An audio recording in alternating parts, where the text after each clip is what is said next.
¿Qué tal? ¿Cómo están? Muy buenas tardes. Aquí estamos en DTV, en el análisis, para poder profundizar un poco más en la agenda parlamentaria que nos tiene con la atención en lo que sucederá mañana alrededor de las 12 del mediodía con la sesión preparatoria.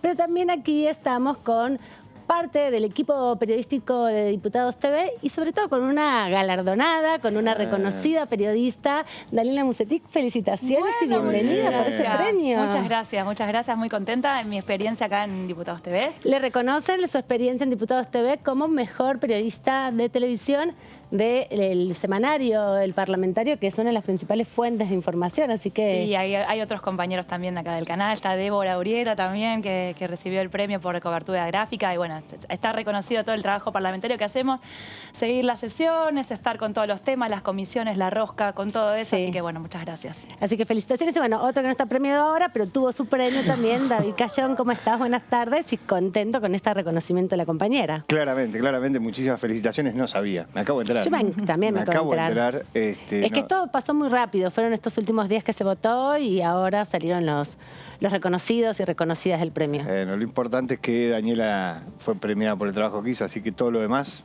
es anecdótico.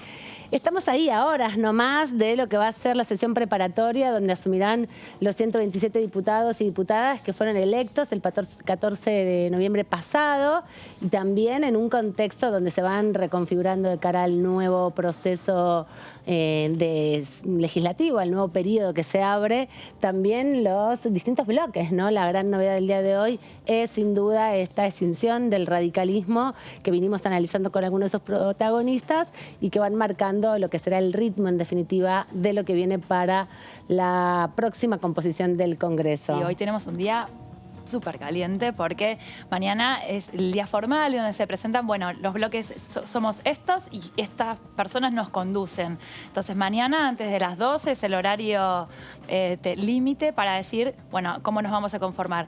Hoy a primera hora tuvimos esta novedad de UCR Revolución con 12 integrantes, pero bueno, ahora a las 18 también está la contrapartida de esa elección formal de Mario Negri al frente del bloque UCR, el tradicional, el orgánico, y ver qué va a pasar entonces también con el interbloque, en qué afecta ese número de esa división del radicalismo para ver quién va a conducir Juntos por el Cambio en su totalidad. Porque bueno, por un tema de unidad y de buenas costumbres, el PRO había dicho, bueno, no, sigan ustedes con esta presidencia del interbloque, pero ahora que los números no están unificados, por ahí pueden hacer pensar que el PRO puede pedir ese lugar. Así que hoy están, ahora recién estaba hablando el diputado Base, que se estaba haciendo el hisopado, y dijo que se iba a una reunión urgente porque están trabajando todo eso. No fue novedad la formalidad, no fue novedad el tema que se viene discutiendo ya hace más o menos 10 días. Pero bueno, hoy se terminó de definir. Sí, y un dato me parece importante para tener en cuenta de cómo va a ser la Cámara de Diputados que viene, es cómo Juntos por el Cambio administró el triunfo electoral que pasa. El 9 de diciembre, Juntos por el Cambio es un bloque de 3 fuerzas parlamentarias, el PRO, la Unión Cívica Radical y la Coalición Cívica, y el 10 de diciembre son 6. Porque aparece un bloque con Ricardo López Murphy, un bloque con Emilio Monzó, y ahora el bloque de Evolución Radical, que se suma a los 3 que ya estaban. Bueno, a la hora de, como decía Daniela, a la hora de decidir las autoridades del bloque, pero también las autoridades de las comisiones. Va a ser una discusión mucho más difícil, porque ahora son mucho más para conformar y son las mismas comisiones, con lo cual ahí vas a tener un tema a discutir entre todos ellos. Sí, la justificación es que no se rompa Juntos por el Cambio. Es como la salida que encontraron a no romper Juntos por el Cambio, pero muestra disidencias internas que se verán reflejadas tal vez en algunas votaciones, tal vez en alguna conformación con respecto al 2023, porque esto tiene una mirada para dentro de 2 años. Bueno, empezar a configurarse, manifestar algunos descontentos con los resultados electorales y las contrapartidas parlamentarias. Así que me parece que es el inicio de un camino. Y la primera aposta a este camino es esto que va a suceder ahora a las 6 de la tarde, que es la reunión del radicalismo. Mañana vamos a ver cómo eso se expresa en el recinto cuando se anuncien los bloques. Pero en 9 días también, en 10 días en definitiva, el radicalismo tiene cosas muy importantes que definir, que es la conformación del Comité Nacional, ¿no? Sí. Que también está en sintonía, en consonancia, un poco lo que está pasando hoy en la Cámara de Diputados. Eso no se puede dejar de ver como el horizonte próximo, No, el ahí- próximo paso que tienen que definir. Ahí Alfredo Cornejo sale de diputados, va para el Senado, donde puede ser que tenga algún lugar de relevancia, seguramente. Deja el lugar en el Comité Nacional, que saca la vuelta. Y generalmente no es un lugar parlamentario, pero se combina con Senado, diputados, Comité Nacional. Es un poder tripartito del radicalismo que busca dejar contentos un poco a todos, pero esta ruptura complicó un poco. Hay un interesado del norte, que es Gerardo Morales, pero sin duda va a haber algún candidato de Jacobiti, de Loredo, que van a tratar de hacer fuerza por ese lado. El propio Martín Lustó, Claro, que es el líder de Evolución, que es esta parte del radicalismo. Me parece que lo que vivimos hoy en Diputados es una foto de la película que está teniendo dentro del radicalismo, que se define el 20 de diciembre, sobre quién va a suceder a Alfredo Cornejo al frente de la Unión Cívica Radical. Qué fecha paradigmática para el radicalismo y para la sociedad. Sí. Coincidencias. En la previa a esto, lo que sucedió también fue la modificación que cambió, se votó de la Juventud Radical, donde Exacto. Evolución perdió después de muchísimos años que llegaba al frente de la Juventud Radical.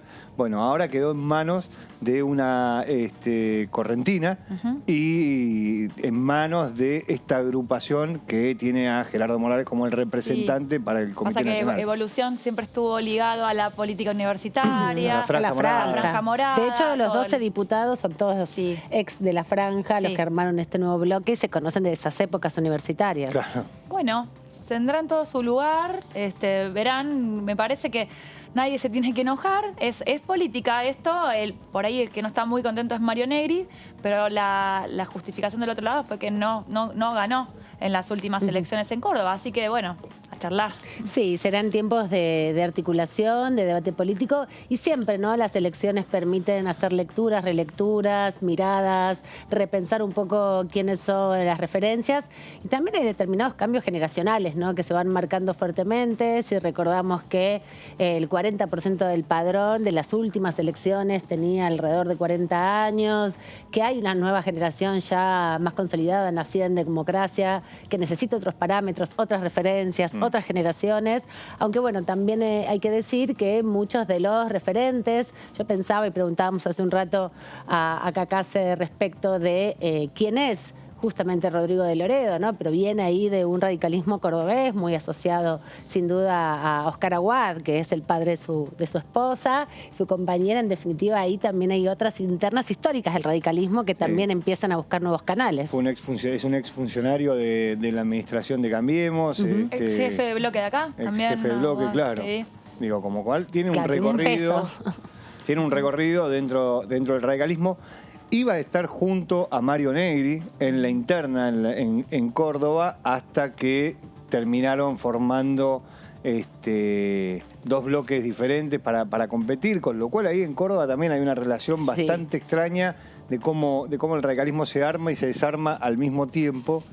Compitieron, le ganó Juez, le ganó a Mario Negri el lugar en el Senado. Y de Loredo, que era el candidato de Negri para la Cámara de Diputados, se fue con Juez y terminó imponiéndose. ¿Y cómo piensan que esto puede influir, en definitiva, en el armado del espacio de Juntos por el Cambio y sobre todo en las definiciones de autoridades, ¿no? Porque un bloque como la UCR, que era el mayoritario, uno de los mayoritarios, ahora está dividido en dos fuerzas, aunque el PRO también está un poquito dividido. Sí, el PRO también.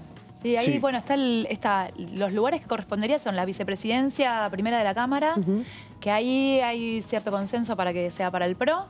Están entre Álvaro González y De Marchi. Bueno, dos que ocuparon ese lugar, Los ¿no? dos, claro. Si continúa Omar De Marchi o vuelve Álvaro González. Bueno, pero ahí lo que tenés es a un larretista, Álvaro González, y a De Marchi, un pro paladar negro, por decirlo de alguna manera, un macrista. Una ladura, exacto. Y después la vicepresidencia tercera, porque también ahí abre una incógnita porque es Cornejo el que se va, o sea, no hay posibilidad de que continúe. Entonces, me parece que por ahí se puede combinar con el interbloque, a ver quién va con el interbloque y algún lugar que quede, alguien que quede más rezagado, darle ese lugar, pero Bueno, se hablaba de la posibilidad de Cleto Cobos, Ajá, que viene del Senado. que viene del Senado como diputado, es mendocino, con lo cual le quedaría la vicepresidencia tercera a Mendoza. Hacen ahí un enroque con Cornejo, digamos. Podría. Claro. Y anduvo bien, además, con la lista de la UCR en Mendoza. Sí, anduvo bastante bien, pero bueno, digo, están esas discusiones. Yo creo que el PRO, como decía Dani, el PRO ahora medio que se va a dar vuelta en el tema de decir, bueno, la tradición indicaba que iba a seguir el radicalismo, pero teniendo en cuenta que hay muchísimas posibilidades que el radicalismo se quede con la presidencia del Interbloque en la Cámara de Senadores, que el radicalismo se quede con las dos presidencias, sería un poco extraño, con lo cual, que es más, lo más probable es que el presidente del Interbloque en la Cámara de Senadores sea el que ahora es diputado Alfredo Cornejo, con lo cual hay muchas posibilidades de que Cristian Ritondo, que es el nombre que todos tienen ahí dando vueltas, sea el presidente del Interbloque. Vamos a ir analizando con más detalle también cómo impacta esto dentro de los otros bloques que integran Juntos por el Cambio, pero nos está convocando Sofi Raimundis justamente desde el hall central del anexo de la Cámara de Diputados, donde se están haciendo ahora mismo los hisopados, porque mañana al mediodía está convocada la sesión preparatoria. ¿Cómo estás? Buenas tardes, Sofi. ¿Qué está pasando por ahí en la puerta del Congreso de la Nación? Hola Amanda, ¿cómo estás? Buenas tardes para vos, saludo también a David y antes que nada por el merecido reconocimiento a Dani Mosetic y unas felicitaciones aquí de todos los compañeros que estamos haciendo el móvil y ya les contamos qué es lo que está sucediendo aquí en el piso, en el hall central, como bien adelantabas, Ama, que está funcionando desde las 15 horas este operativo de testeos para todos aquellos diputados y diputadas, el personal legislativo y además todos los medios de prensa que vengan a realizarse un testeo, el testeo de antígenos de cara a la sesión preparatoria de mañana a las 12 horas. También recordamos que antes va a haber la labor parlamentaria. Lo tuvimos hace unos segundos nada más en el móvil a Miguel Ángel Base de la Unión Cívica Radical abordando el tema más importante del día, ¿no? Que estaban bien comentando en el piso, en la mesa, que fue la ruptura de la Unión Cívica Radical. Y también pasaron por aquí, como bien están viendo en estos momentos, en estos 8 box que realizaron los testeos, Facundo Manes, también Karina Banfi, Juan Carlos Giordano, muchísimos representantes, ¿no? de las distintas fuerzas políticas. Estuvo también Carlos Selva, Alejandro Cacase, que pasó también por el piso, el Topo Rodríguez y, bueno, el Leandro Santoro también, diputados en ejercicio, Sofi, y también algunos de los que entran, que son electas, nuevos, sí. Algunos los que ingresan nuevos y otros de los que se van, como Giordano, u otros que van a mantenerse en el Congreso hasta el 23. Exactamente, Aman, estuvieron presentes los que están en ejercicio y los que fueron electos, que como es de costumbre, ¿no? Antes de cada sesión dentro del recinto se realizan este tipo de operativos de control, de testeo de COVID-19 y nos estaba explicando también Marcelo Alac, que es el encargado, ¿no? de cubrir, ¿no? La salubridad de la Cámara y demás de las sesiones presenciales, las sesiones que ahora ya son todas presenciales, que va a ser gradual el paso de cada diputado o diputada electa con aquellos que se van para no tener un tumulto de gente, ¿no? Evitar las aglomeraciones de personas dentro del recinto, que recordamos es un espacio cerrado y esperamos, ¿no? A partir desde las 15 que estamos aquí, esperamos que hasta el fin de la jornada se sigan acercando todos aquellos que, bueno, mañana van a estar dentro del Palacio jurando y algunos, bueno, despidiéndose de lo que fue el mandato de su paso por el Congreso, de su ejercicio legislativo. Claro, te quería preguntar, Sofi, si mañana también está previsto que se queden ahí los médicos, los enfermeros que hacen los hisopados, si va a estar hasta último momento la posibilidad de hisoparse para algunos que llegan por ahí retrasados, ¿no? Hay que recordar que muchos vienen de las provincias, que no es fácil conseguir vuelos, que si bien la convocatoria está desde hace unas semanas atrás, es toda una disposición, ¿no? Llegar hasta la ciudad de Buenos Aires en este tiempo. Sí, exactamente, porque hoy abrieron las puertas de los box, digamos, a partir de las 15 horas. La mayoría ya vino al principio, ¿no? En el comienzo del operativo, pero como bien estabas adelantando, hay muchos que vienen de las provincias o tienen que viajar mucho y es habitual que los box queden hasta la mañana del día, ¿no? De la sesión, un día después de que se realicen los operativos. También hay que dar un tiempo estipulado para que el resultado del test de antígenos pueda ser de precaución, ¿no? Claro, exacto, para que no ingresen al recinto y además, una vez que el resultado da negativo, ¿no? Y que se puede ingresar, cada uno va a recibir su pulserita identificatoria y demás para la sesión de mañana. Así que acá estamos bien a la expectativa, esperando, viendo todas las puertas, a ver quién viene, quién se va, quién se queda, como por ejemplo Facundo Manes, que hizo una recorrida bastante extensa y bueno, un reconocimiento vamos a ver del si terreno. Mañana a todos aquellos... Exacto, sí. Así como Facundo Manes, también Leandro Santoro hicieron un reconocimiento. Estaba también Nicolás del Caño, Miriam Bregman, por parte de la izquierda, que vuelven a sentarse en las bancas. Y bueno, estamos a la expectativa de todas las personalidades, funcionarios y legisladores que vuelvan aquí a hacerse el hisopado de cara a esta jura de mañana. Bueno, si llegamos a encontrar a alguno de los diputados que tenga ganas de hablar un minuto con nosotros, aquí estamos atentos y atentas para tu convocatoria, Sofi. Seguimos en comunicación entonces en un rato. Aquí seguimos trabajando, hasta luego. Hasta luego. Bueno, un gran operativo hay que hacer, ¿no? Porque se tienen que sopar todos. Sí, estaba la expectativa de que mañana a continuación se pudiera hacer una sesión, pero bueno, la agenda económica y el tema de los consensos no lo hace fácil, así que la expectativa es que antes de Navidad se pueda producir eso, pero bueno, con las anticipaciones necesarias también, porque lo que estaba diciendo Sofía recién, muy difícil viajar a Capital en esta época que empieza la alta demanda de ir y venir, así que con tiempo en el caso de que haya alguna sesión y la posible visita de Martín Guzmán, que es la gran incógnita. Claro.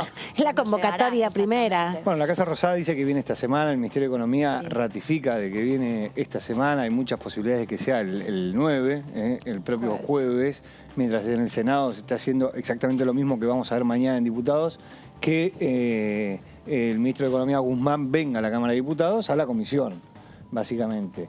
Ahora todavía no saben nada, los legisladores todavía no les avisaron. No hay ninguna convocatoria todavía. Todavía no hay ninguna convocatoria. Yo supongo que mañana mientras recorran los despachos, ¿viste? Le dicen, bueno, acá vas a estar vos. O cuando se sientan ahí, dicen, mañana te toca viene. Enfrente. Empieza todo ese juego, ahí ya se va a saber un poco más. Además porque una visita de un ministro de Economía merece estar presente, las preguntas, van a querer conocer más sobre este tema del plan plurianual, las dudas sobre el presupuesto. Es una instancia interesante para los integrantes de la comisión de estar presentes ahí. Y además está toda la negociación con el fondo, que en estas horas están en pleno análisis del posible acuerdo. Bueno, Dani, y hay temas que quedaron pendientes, que no se aprobaron, pero que sí están conformados ahí con voluntad de avanzar en alguna discusión. Sí, a ver, traje una beta del tema de alquileres que sin dudas va a ser uno de los temas en agenda, no tal vez de la inmediata, que es lo que hablábamos de lo económico, pero el tema está dando vueltas porque... tanto el oficialismo como la oposición creen que tiene que haber un cambio en la ley, la nueva ley de alquileres para volver a la vieja o para volver a otra cosa, porque la que se sancionó en 2020 hay muchos reclamos, muchas quejas que no funcionan. Yo traje un proyecto, es como una tercera vía de Lucila Lehmann, de la Coalición Cívica, que por ahí puede sumar algún ingrediente a la discusión que se está teniendo entre una ley, una derogación, que sería volver directamente hacia atrás a la ley que estaba antes del 2020, una ley nueva con algunas modificaciones o similar a lo que estaba antes, o ver que se puede charlar entre oficialismo y oposición. Esta ley yo le puse el nombre, alquileres y desalojos, no tiene sino son algunas propuestas que buscan instituir un sistema de protección de los inmuebles que se destinen a locación o comodato. Y el objetivo es garantizar que sean rápidamente restituidos a sus propietarios en los casos de incumplimiento contractual. Esto entonces tiene que ver con las situaciones donde no se puede seguir pagando el alquiler, se ocupan las viviendas y se reclama un desalojo bastante inmediato. Sí, lo que tiene en esto es que no es solamente un vínculo entre quien alquila y quien es el dueño, porque en estos casos sabemos que entra la justicia también. Sí. Hay que hacer un juicio para hacer un desalojo. Hay que hacer juicio para hacer un desalojo, también hay que hacer un juicio para cobrarle al que nos debe dinero. Entonces buscar una alternativa, pero en este caso tendría que tener la arista judicial, me parece. Ahí los causales, ella se explica. Uno puede ser el vencimiento del contrato de locación, vence el contrato y nadie se va, que eso puede pasar. Dos, la rescisión del contrato, que por algún incumplimiento, por algún inconveniente, tanto del dueño como de quien alquila, puede pasar que el departamento no esté en condiciones, puede ser que lo quieran poner a la venta, por ejemplo. Sí, o que haya surgido un cambio de proyecto de vida y se tenga que ir a otro lugar del país o a otro país y tenga que rescindir el muchas contrato. veces te dicen, mira, voy a poner el departamento en venta, voy a rescindirte el contrato y necesito que te vayas, y esa alternativa no sucede. Y bueno, lo más común que es la falta de pago, o puede ser dificultades en las fechas o en el cumplimiento, o que se retrasen los pagos. El proyecto de ley marca algunos puntos: cuándo es falta de pago, cuántos meses es falta de pago, cuándo es un incumplimiento grave como para que se pueda iniciar este proceso. Es polémico el proyecto porque habla que no es motivo de cierta consideración si hay niños, no tiene cierta consideración si hay personas, por ejemplo, con movilidad reducida, porque bueno, eso sabemos que a veces son temas que se atienden especialmente, o que no se puede avanzar en el caso de que esté ocupado, por ejemplo, por niños, lo saca de órbita esa situación. Y plantea también un poco una lectura de lo que es hoy el mercado de alquileres, que lo venimos charlando. Me acuerdo que también compartimos con David algunos proyectos de temas de alquileres. Sí, hay como 5 o 6 proyectos que buscan intervenir la ley que ya existe. Y bueno, uno, el elevado precio de lo que son el alquiler en sí. No solo el alquiler, sino el ingreso al departamento, el pago por adelantado, el depósito y un montón de temas. Que hoy están regulados por la ley, ¿no? Exactamente. Establece límites a esos pagos. La escasa oferta de inmuebles para alquilar, que forma parte de lo mismo, el elevado precio para quien alquila, pero la poca voluntad del dueño por ahí para alquilar algo que no le conviene, porque no le sirve, porque no quiere, y un montón de inmuebles que están ociosos. En algún momento también se habló desde el oficialismo de empezar a trabajar eso, pero eso es bastante polémico. Y las difíciles exigencias en las condiciones de contratación que hacen y restringen el acceso a la vivienda. Algunas familias que no tienen la garantía, algunas... Surgieron alternativas a estas garantías que nosotros conocemos como una propiedad en capital, por ejemplo, algunos seguros, sí, los seguros de caución. Los seguros de caución, pero que hay dueños que no lo aceptan, por ejemplo, recibos de sueldo, bueno, maneras de probar los ingresos, de facilitar un poco esto. Hay un proyecto, sí, ahora tengo el de Karina Banfi, lo tengo en mente, que va con la derogación de volver a los 2 años de contrato. El proyecto nuevo hizo un techo de 3 años. Que, sí, un plazo más razonable de 3 años. Que complicó un poco las perspectivas de la mano de la inflación, porque no sabes en 3 años en qué números van a estar. Las actualizaciones pasaron de ser semestrales también a anuales, otra cosa que también a los dueños los tiró un poco para atrás. Y bueno, ver por ahí un camino entre la nueva y la vieja ley, por ahí un camino superador que se va a estar trabajando. Hay una parte de la ley de alquileres, la que está rigiendo ahora, que no está haciendo, que no forma parte de la discusión de los nuevos proyectos que están dando vuelta, que tiene que ver con la registración de la operación en la FIP. Poquísimos. Aparte de que son muy pocos lo que lo hicieron, ninguno de los proyectos nuevos plantea derogar eso, plantea modificar eso. ¿Qué es eso? Es una exigencia que se pide que básicamente que los contratos de alquiler se registren en la AFIP. Lo puede registrar tanto el propietario como quien alquila. ¿Y esto por qué tiene que ver? Porque el mercado de alquileres también tiene una parte bastante importante de informalidad. No va a ser, o sea, es bastante simple encontrar el caso de aquella persona que alquila por inmobiliaria y que, sin embargo, cuando va a pagar el alquiler, le dan un papel que dice recibo de pago que se compra en una librería. Claro, que no le dan ninguna factura que esté, registrando entonces, ese pago. Frente a eso, esa operación termina siendo un pasamano de plata que termina siendo una operación que no está blanqueada para la AFIP. ninguno de los proyectos de ley nuevos que se presentaron discute esa parte. No, estaba pensando porque en el caso del dueño me resulta lógico que lo tengas que incorporar en AFIP porque es un dinero que vos recibís y que es una ganancia. Me preguntaba para qué que le serviría para descontar al alquiler. Claro, es para descontar por ejemplo, ganancias. tener en blanco que vos estás pagando X dinero. Y también para registrar los egresos de tu dinero, ¿no? Claro. Porque cuando vos tenés que... Bueno, los alquileres en definitiva depende del monto del alquiler, pero cuando tenés que justificar cuáles son tus ingresos y tus egresos, en definitiva, tener eso registrado te da cierta garantía, además que tampoco cambien las reglas de juego. No, y hay que ver cómo logran encajar toda esta discusión de los alquileres en un país inflacionario, porque vos el problema que tenés con un alquiler a 3 años que actualiza una vez al año es que el precio de entrada lo ponen muy alto, porque como la actualización se hace sobre el valor inicial, o sea, vos el primer año actualizás el alquiler sobre el valor inicial, y el segundo año también lo actualizás sobre el valor inicial, y el tercero también. Lo que pasa es que se va sumando, pero...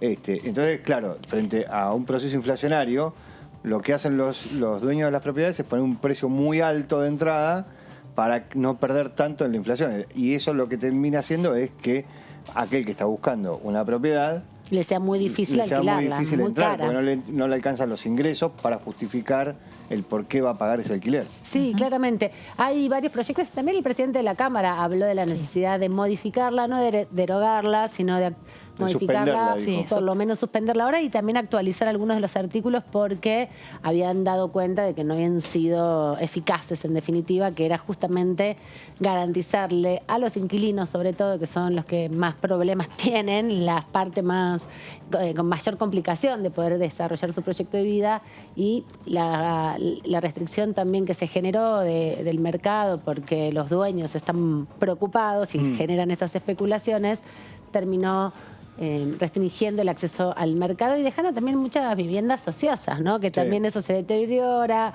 genera una situación también de que hay desgaste.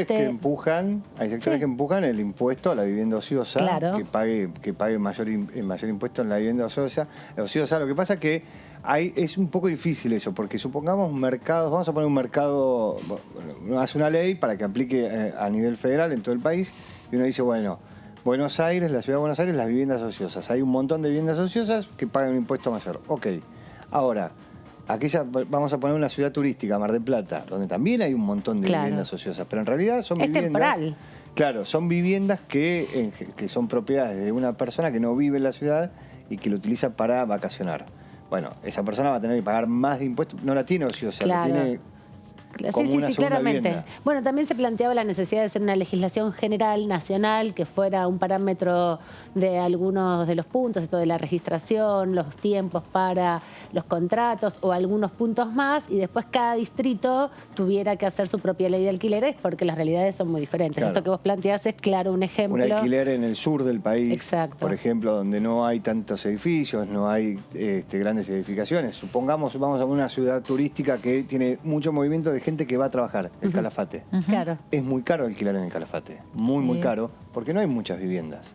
Entonces, ahí hay una restricción de mercado que no se le puede aplicar la misma ley que se aplica en la Ciudad de Buenos Aires, donde hay mayor oferta. Vamos a escuchar qué decía el diputado José Luis Ramón a propósito de este debate, que como bien anticipa Dani Musetic, va a ser uno de los temas claves para el Congreso que viene. Bueno, hay un lobby muy grande de las inmobiliarias. Yo voy y no voy a perder el norte de ir siempre en protección del más débil de la cadena de acuerdos que tiene que haber en un contrato de alquiler. El primer punto que tenemos que reconocer, porque si no estamos hablando en japonés, es que en la Argentina existe un faltante de habitación de 7 millones. Claro. Es decir, hay 7 millones que no tienen acceso a la propiedad de un inmueble. Entonces, cuando las inmobiliarias o el sistema rentista, fíjese el término que estoy utilizando, de aquellos que hacen la construcción, pero no de su casa propia, sino de la inversión inmobiliaria, que pretende a través de la inmobiliaria achicar el plazo de los 3 años que en beneficio del que alquila, evitar inscribirse en la FIP, es decir, ponerle trabas a quien alquila, bueno, no cuenta con nuestro apoyo. Y el problema está en que, porque ¿qué es lo que ha ocurrido con la nueva ley? es que el índice objetivo que se utiliza para la actualización, en un país como el nuestro, donde hay inflación, se fue al 50%. Entonces el problema real no es la ley actual, está muy bien. El problema real es la inflación y el Estado podría perfectamente, sin necesidad de modificar la ley, establecer a través de un DNU una adecuación de ese 50% del índice de ajuste de los contratos y esto no sería un problema. Pero con todo el respeto de aquellos que discuten y creen que tiene que modificarse la ley, mi posición es que la parte más débil del contrato es el inquilino. Y cuando se pretende que pague la comisión a la inmobiliaria, que tenga menos de 3 años de vigencia, que intenten modificarle la garantía, porque eso dificulta a los rentistas ofrecer sus propiedades, no hay que caer en la trampa. Es decir, hay que proteger a los inquilinos. Esa es mi posición. Ahí lo escuchábamos al diputado José Luis Ramón, que bueno, estaba haciendo sus últimas declaraciones porque es uno de los que deja su banca a partir de mañana cuando juran los nuevos diputados. Estamos recorriendo justamente el hall central del anexo de la Cámara Baja porque allí se está haciendo este operativo de hisopado y tenemos a nuestra compañera Sofía Raimundi que está lista para comentarnos qué más está sucediendo por estas horas en el contexto justamente de los hisopados de diputados y diputadas. ¿Cómo está, Sofi? Contanos. Sí, Amanda, continuamos trabajando aquí en el piso del anexo y quien acaba de realizarse el testeo, el hisopado, es la diputada Dolores Martínez de la Unión Cívica Radical por la Ciudad de Buenos Aires, que muy amablemente nos ofrece estos minutos para el móvil con DTV para comentarnos qué se espera con esta nueva conformación política dentro de nuestro Congreso y además dentro del bloque de la Unión Cívica Radical con una de las noticias más importantes del día de hoy, que fue su ruptura. Hola, ¿cómo están? Muchas gracias por el espacio. Sí, estamos con los preparativos de los testeos correspondientes para poder iniciar mañana la sesión preparatoria y la elección de autoridades. Bueno, por supuesto con mucha responsabilidad y expectativa, porque este recambio creo que tiene simbólicamente un peso muy importante en función de lo que de lo que ha sucedido después de las elecciones. Para nosotros desde Juntos por el Cambio principalmente es venir a ponerle un límite al gobierno, pero también es empezar a construir una agenda alternativa, seria, profunda de cara al 2023, porque sabemos que en la Argentina estamos pasando, por momentos muy críticos en distintos ámbitos y con lo cual es necesario trabajar muy articuladamente y en profundidad de cara, como decía recién, a los desafíos que tenemos. Así que con mucha expectativa para mañana. Diputada, ¿cómo está? Amanda Alma la saluda desde aquí, desde el estudio. Queríamos hablar con usted un segundito. ¿Qué tal, Amanda? ¿Cómo te va? Muy bien. Preguntarle respecto al nuevo bloque que se conformó, es parte de esta iniciativa de un sector del radicalismo. ¿Qué fue lo que generó, en definitiva, esta decisión de establecer un bloque propio dentro de Juntos por el Cambio? ¿Y cuál es también la expectativa de ustedes de qué buscan traccionar a partir de esta decisión específica de armar un bloque propio? Sí, Amanda, mira, básicamente 2 o 3 cuestiones. La primera, nosotros hacemos una lectura, seguramente puede haber otras, pero me parece importante destacar qué es lo que nosotros miramos después de las elecciones. En primer lugar, el resultado electoral y el triunfo que tuvo Juntos por el Cambio, para mí es producto principalmente del descontento que hay de la sociedad con el gobierno actual, de la mala administración del gobierno respecto a la pandemia y de no haber sabido de alguna manera llevar adelante o administrar los problemas, sobre todo de la crisis económica y la crisis de empleo que hay en la Argentina. Y también déjame agregar que me parece que tenemos un presidente que inició su mandato diciendo que él venía a cerrar la grieta y la verdad que sucedió todo lo contrario. En primer lugar, eso. En segundo lugar, que después de las elecciones nosotros lo que notamos es que se pudieron dirimir a través de las PASO, es decir, de la decisión que tienen los propios ciudadanos, cómo quieren que se administren los espacios políticos en la Argentina. En nuestro caso, Juntos por el Cambio. Y hubo una competencia interna, ya no por decisión de los principales líderes políticos de la coalición de Juntos por el Cambio, sino de la ciudadanía. En tercer lugar, y en consecuencia de eso, la ciudadanía de alguna manera revalidó la renovación que nosotros presentamos en Juntos por el Cambio, que me parece que fue otra de las llaves del triunfo que tuvimos a nivel nacional. En función de esas 2, 3 cuestiones que te fui marcando, nosotros creemos que es súper importante que eso mismo se refleje a la hora de la conformación de los bloques en la Cámara de Diputados. Llevamos esa discusión y lamentablemente no encontramos, digamos, el mismo espíritu.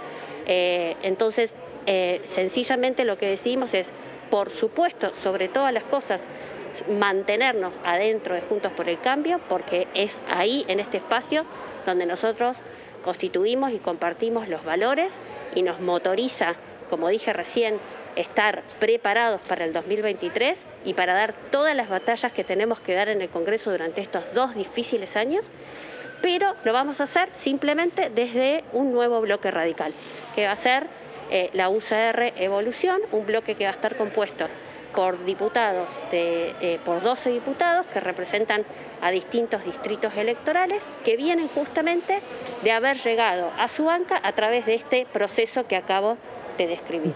Ese es el motivo que nos lleva a la conformación del bloque. Me parece que también hay que desdramatizar ante la sociedad, decirle nosotros estamos más unidos que nunca con Juntos por el Cambio.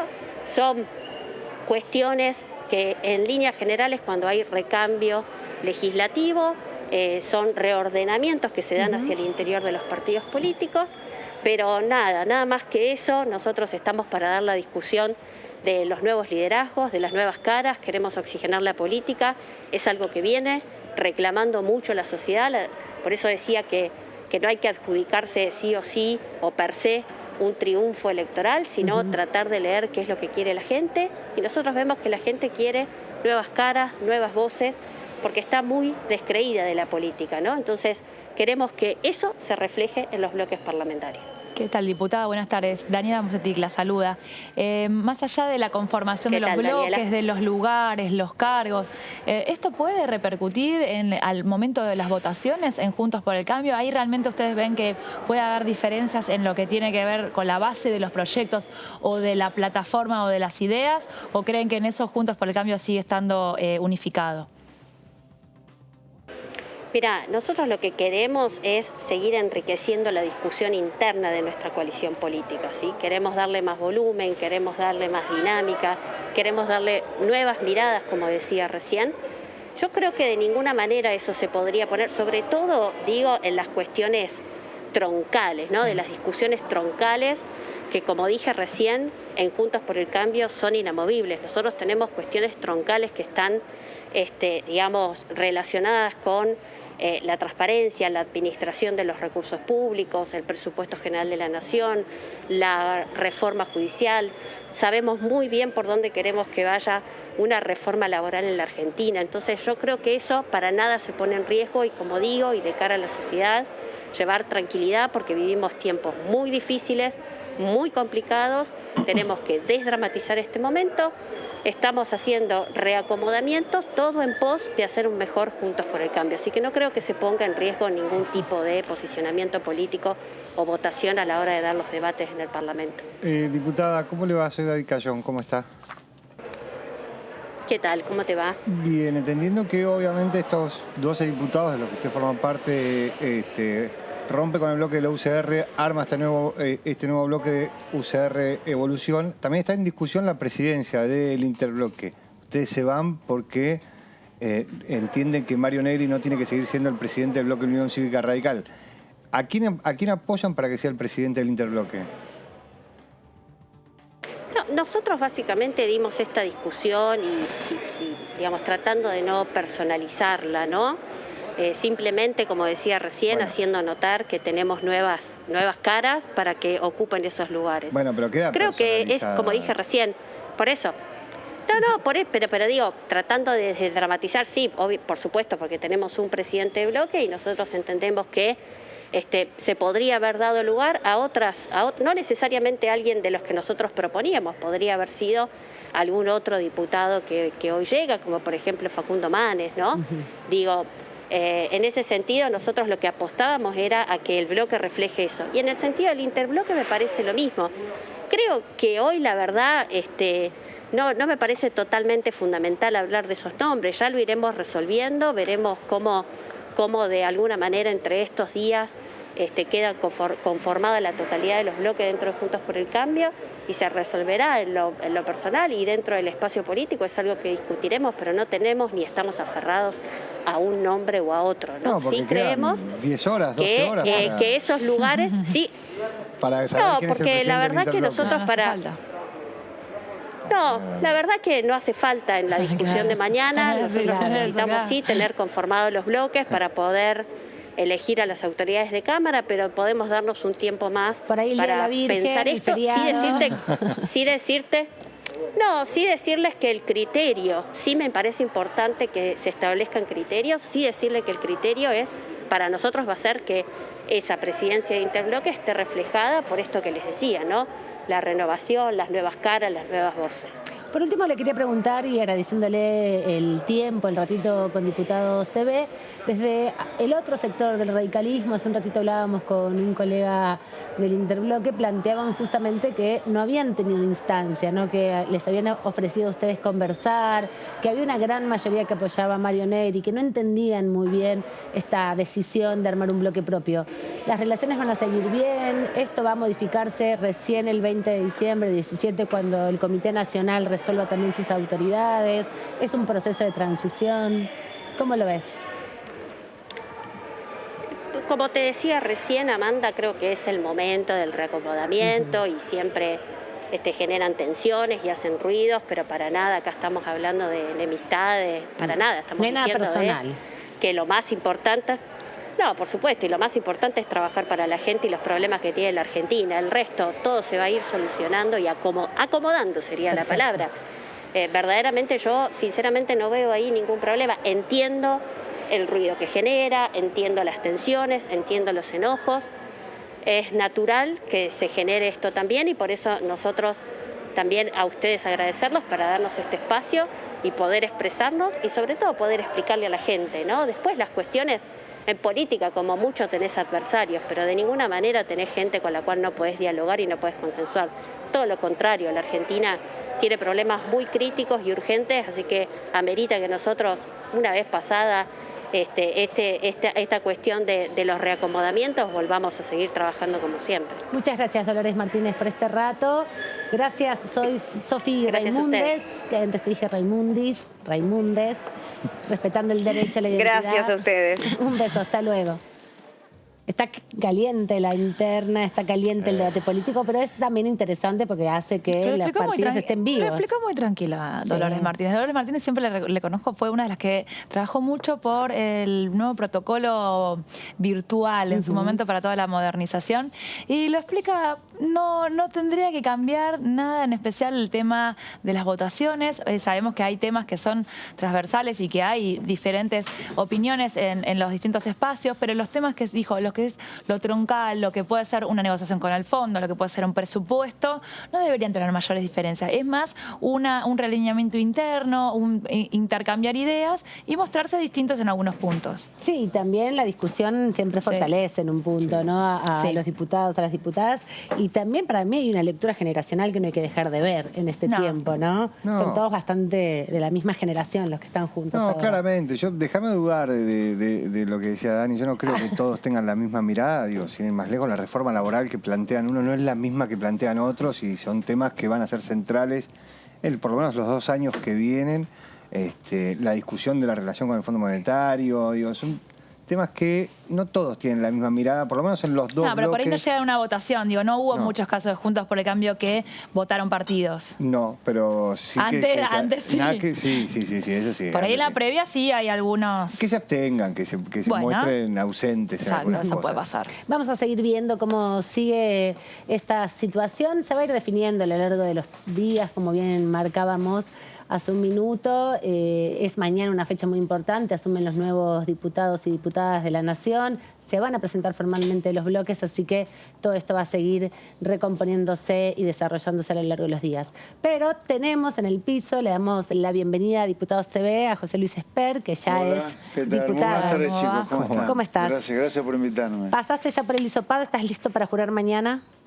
Estoy listo para jurar mañana. Me hice un hisopado ayer, pero me volví a hacer el hisopado recién, por si acaso. No, y además porque acá la dirección médica es muy estricta con esas Sí, definiciones. está muy bien, hay que cumplir las normas se cumplen. ¿Y cuál es la expectativa para mañana primero? ¿Ya definiste por cuál de las fórmulas vas a jurar?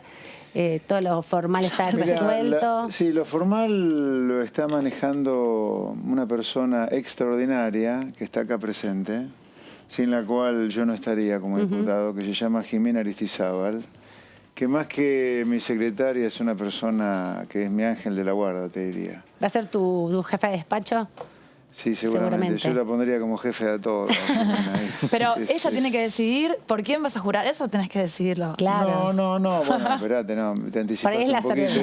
Yo iba más despacio que bien, Lo que pasa es que, entiéndanme, es un momento muy particular. Sí. Yo tengo casi 60 años.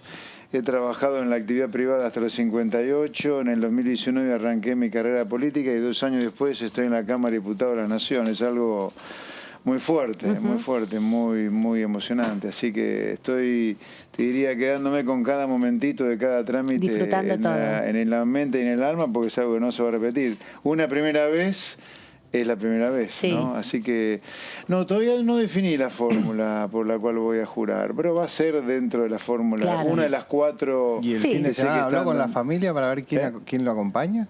Eso decidiste, porque son solo 2 personas. Lo que no sé cuántas personas son, 2. 2 nada más. Bueno, por eso, una va a ser el amor de mi vida, mi esposa, Mechi.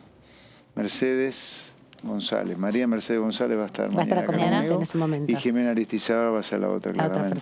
Porque mañana, después cuando vemos la jura, en un momento queremos saber quién lo acompaña a cada uno, si nos puede ir facilitando la información. Sí. Anoten, María Mercedes González y Jimena Aristizábal van a ser las que van a jurar, o que me van a acompañar a mí a jurar mañana. Hay toda una incógnita, muchas preguntas respecto a si van a conformar un único bloque, los 2 espacios, Avanza Libertad y La Libertad Avanza, si van a trabajar en interbloque, eso lo van definiendo ya. Mañana se presentan los bloques formalmente. Todavía no lo hemos hablado a fondo con Javier y con Victoria Villarroel junto con Carolina, pero yo te diría, dado el único espíritu que nos anima a vernos metidos en política, en mi caso ya con la vida hecha, más llega a los 60, como es cambiar a la Argentina para el bien de los argentinos que la están pasando muy mal realmente, los trabajadores, ustedes, yo también, los chicos detrás de cámara, el comerciante, el industrial, la gente normal pasa un infierno en Argentina entre la inseguridad, los impuestos excesivos, las regulaciones excesivas. Nos hemos metido solo para cambiar el país. Eso requiere ponernos de acuerdo en cosas muy concretas, ¿viste? Más que a lo mejor acuerdos de cúpula, vamos todos para allá. A ver, cuando se vote, yo lo escuché hablar antes de la reforma laboral, ¿viste? La reforma laboral hay que hacerla. Tenemos 6 millones de trabajadores trabajando en negro y sin ningún empresario que quiera tomar a nadie, ni en blanco ni en negro. Entonces algo tenemos que hacer ahí. Ya acá no tengo la menor duda que vamos a encontrar eco positivo en La Libertad Avanza, y yo no descartaría que en otros bloques también haya gente que nos acompañen, ¿Tuvieron algún primer contacto por ahí con algunas fuerzas que están más consolidadas acá? ¿Alguna charla con Juntos por el Cambio con algún sector para ver cómo van a trabajar en el 2022? No, la verdad que no tengo ni idea cómo vamos a trabajar. Yo no tengo ninguna agenda planeada de trabajo así con bloques. Tengo muy claro aquellas cosas que vamos a presentar como proyecto de ley, y sobre esas cosas le vamos a poner todo el énfasis, y en la medida en que Juntos por el Cambio o el Frente de Todos presente proyectos, los analizaremos y aprobaremos aquellos que estén bien en consonancia con la atención de las necesidades de la gente. Nosotros, una cosa que quiero que quede claro desde hoy, que mi primera aparición en este honorable programa que es de la Honorable Cámara de Diputados, es que nosotros venimos a honrar el mandato popular.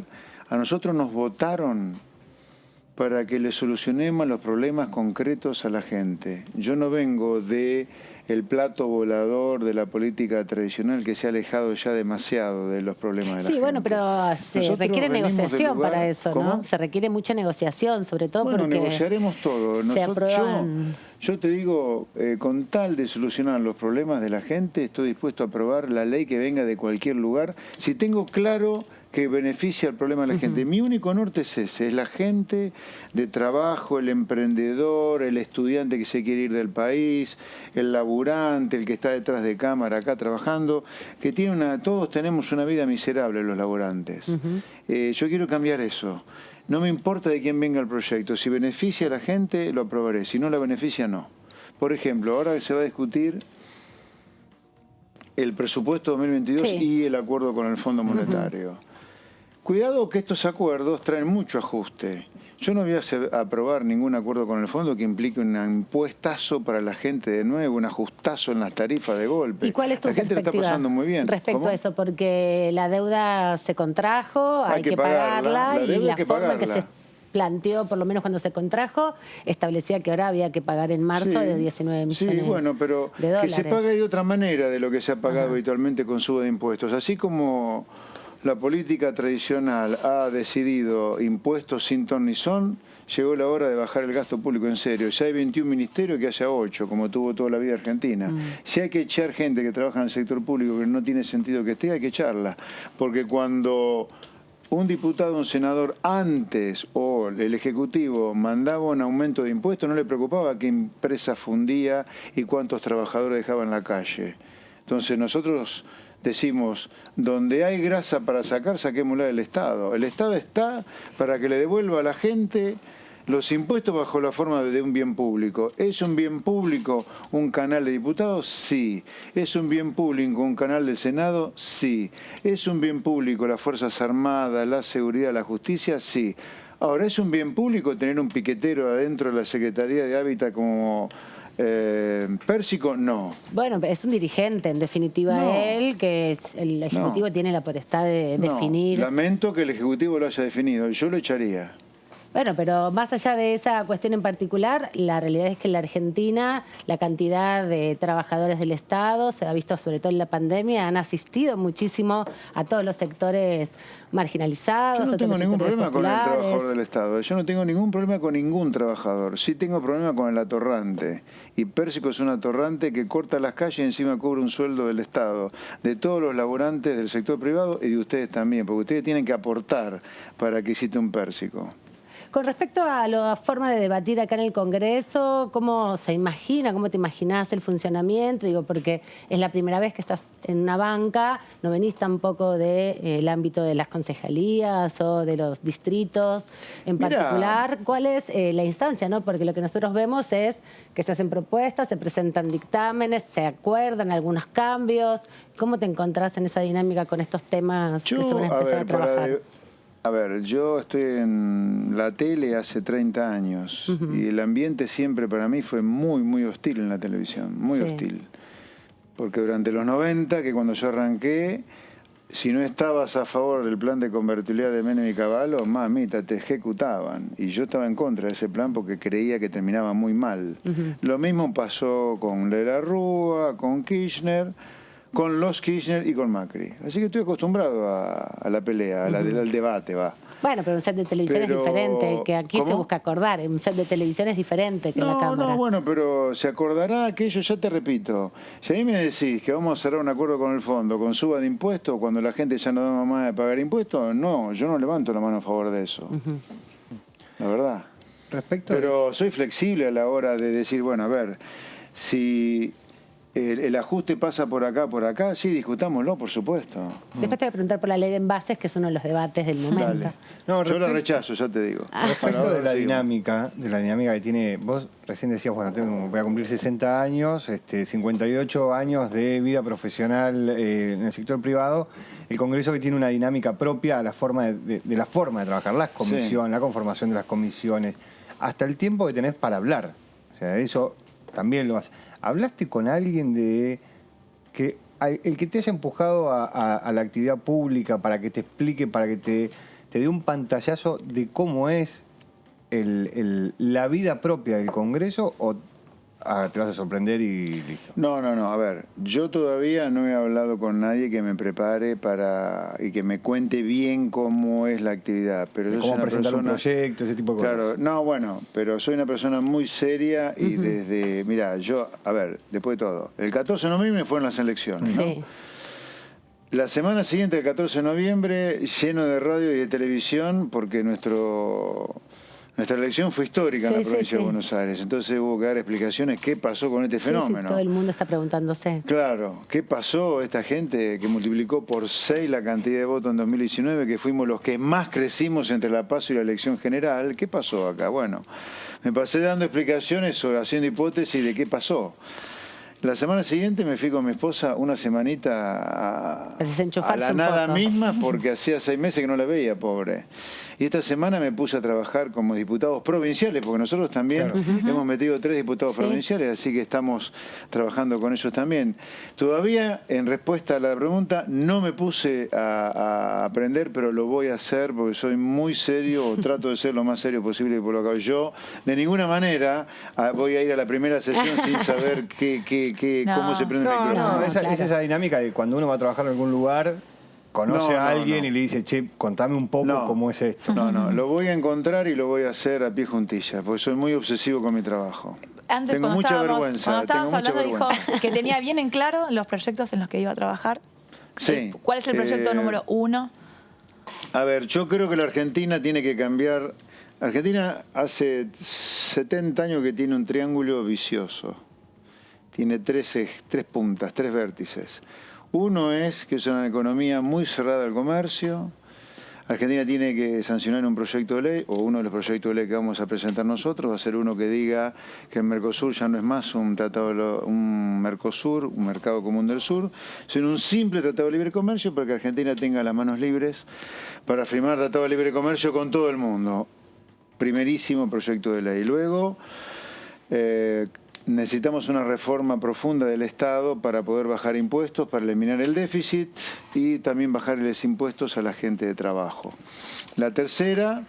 Ahí es donde proponer sintetizar la cantidad de ministerios y el organigrama. Exactamente. Y la tercera es una mega reforma laboral. La reforma laboral apunta a cambiar 5 leyes laborales. La ley de indemnizaciones por despido, la ley de contrato de trabajo, la ley de convenciones colectivas de trabajo, la ley de obras sociales y la ley de asociaciones profesionales o llamadas asociaciones sindicales. Creemos que esas 5 leyes hay que reformarlas para que el espíritu sea que desaparezca el unicato sindical y haya democracia sindical. Si hace casi 40 años que tenemos democracia en el país, ¿por qué no haya democracia a nivel sindical? ¿Por qué el único sindicato representativo tiene que ser el más grande? Que haya representatividad proporcional a los afiliados, a todos los sindicatos adentro de cada organización. Luego creemos que la negociación colectiva tiene que ser completamente descentralizada, o sea, el taller mecánico de Famaillá que sancione su convenio colectivo de acuerdo con sus posibilidades, a diferencia de ESMATA con Volkswagen en la provincia de Buenos Aires. Hoy no ocurre así. No, hoy el taller mecánico perdido en Famaillá, en la provincia de Tucumán, tiene que respetar el acuerdo que firmó ESMATA con la Volkswagen en la General Pacheco. Eso creemos que es improcedente para nosotros. Eso no es bueno para el trabajador ni para el empresario. Creemos que, por ejemplo, la afiliación al sindicato tiene que ser voluntaria o la cuota sindical, a diferencia de hoy donde se le cobra la cuota sindical al afiliado y también al no afiliado. Nosotros creemos que la afiliación tiene que ser voluntaria y que la exacción para el aporte al sindicato corra por cuenta del empleado sindicalizado, no por el empresario. ¿Crees que vas a tener apoyo de estos proyectos? Porque nosotros que venimos trabajando hace bastante tiempo acá, escuchamos varias veces propuestas de este tipo y no hemos visto que haya avanzado. No prosperan. Bueno. No, hay como una cantidad de diputados que, tienen otra mirada en respecto a esto. Y justamente por eso te preguntábamos cómo pensabas tu intervención en esta dinámica particular que tiene el Congreso. Vos me decías que hubo muchos proyectos que impulsaban reformas laborales, que impulsaban reformas de distintos proyectos como estos que vos marcabas. Mira, haremos lo posible por convencer a la mayor cantidad de diputados, pero ojalá que tengamos respuesta positiva estos planteos porque, digamos, insisto, nuestra idea es tratar de que las cosas en Argentina funcionen mejor de lo que mal que funcionan. Tenemos la mitad de la población pobre, 3/4 parte de los chicos en el conurbano pobre, la educación es un verdadero desastre, ya lo muestran los números, nos matan en la calle por un celular, ¿me entendés? Hay infinidad de sistemas que funcionan mal en la Argentina y tenemos que cambiarnos por el bien de los argentinos. Ahora, si queremos seguir como estamos viviendo, allá nosotros, pero lo lamento por nosotros, la verdad. Te quería preguntar por la ley de envases porque es uno de los temas importantes que hay en este momento. Vos decías que no la acompañás. ¿Cuáles son las críticas que haces a la ley de envases que lo que busca es principalmente garantizarle mejores condiciones a los recolectores que hoy están en una situación muy precaria? ¿Por qué no hacemos otra cosa para los recolectores que no sea cobrar un impuesto a los envases? ¿Para qué? Si el consumidor de la Coca-Cola, de la Pepsi o de la 7-Up lo va a terminar pagando eso, ¿o te cree que dónde va a salir la plata para pagar para financiar la facilitación de la actividad de los recolectores? ¿Cuál es? ¿Tenés alguna propuesta en relación a eso? ¿No lo estudiaste, no lo viste? Si queremos facilitar la actividad de los correctores, bajemos algún gasto público para darle esa plata al recolector, en lugar de encarecer el consumo de la pobre gente que ya no le alcanza la plata para llegar a fin de mes. Digo, me parece... ¿Por qué siempre? Insisto, porque acá hay que cambiar una lógica. Que es la lógica que nosotros pretendemos cambiar en la Cámara de Diputados. ¿Por qué se sancionan así como si fuera, yo te diría, los hongos luego de una lluvia, suba de impuestos? ¿Por qué sube de impuestos para todo? ¿Por qué Argentina es un festival de impuestos sino un festival de achicamiento del tamaño del Estado? Digo, ¿no? Sí, son miradas, ¿no? Que se han puesto Está bien, pero mucho ¿a tiempo dónde en nos tensión. llevó el aumento del tamaño del Estado y los impuestos? 50% de pobres. No nos llevó el Estado así chiquitito. Y preguntarte en relación con el rol de los empresarios, ¿no? Porque vos todo esto que estás planteando también tiene su correlato con el empresariado que asume determinadas lógicas, como por ejemplo trasladar a los precios cuando tienen que incorporar dentro de sus producciones, gastos de producción, por ejemplo, esta tasa u otros.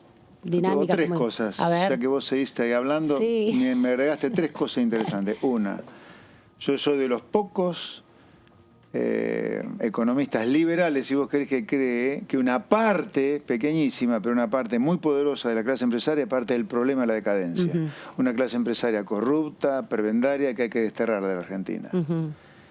Segunda cosa. Hay que dar una discusión sobre ese lugar. Pero claramente, que ocupan, ¿no? ahora, la solución para que esta clase empresaria, prebendaria y corrupta desaparezca, ¿sabes cuál es? La apertura al comercio. Vos abrir la economía al comercio, estos prebendarios que viven de quitarle a la gente calidad de vida por pedirle favores al Estado que no le tiene que pedir, desaparecen.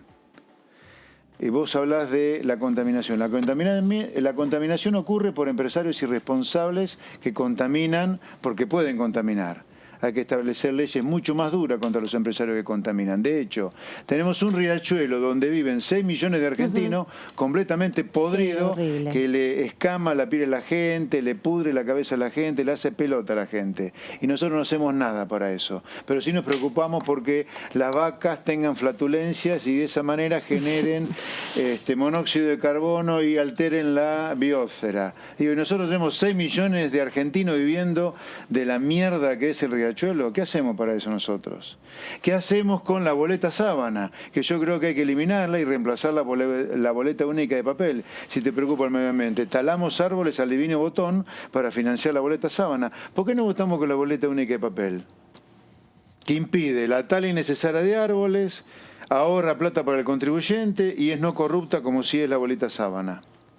Bueno, muchos de estos temas vamos a verte discutir seguramente a partir de mañana. Claramente. Te agradecemos que hayas iniciado. Gracias por la invitación de ustedes, chicos. Muy te vamos a ver muy seguido aquí, eso es lo que esperamos. Va a ser un placer. Así que gracias, José Cuando Luis me inviten por voy a estar. Todo el tiempo te vamos a invitar porque nos gusta ver qué opinan los diputados de los proyectos. Un placer. Buenas tardes. Nos vamos a una pausa y volvemos aquí que estamos en DTV, El Análisis, para seguir con toda la información del Congreso.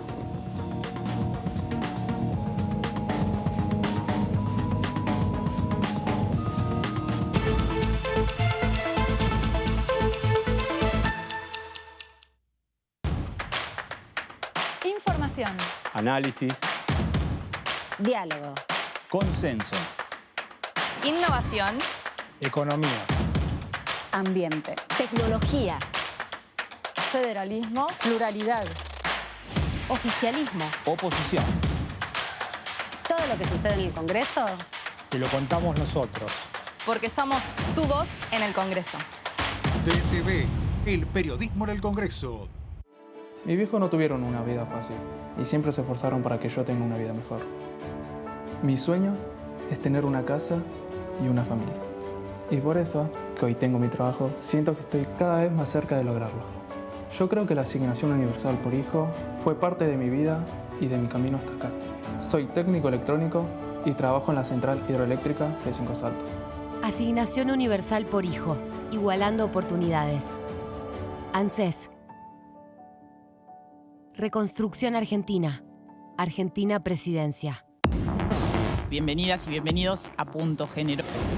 Sabemos que necesitamos incluir las distintas diversidades y empezar a discutir cuáles son aquellas violencias que se deben incluir y cuáles no.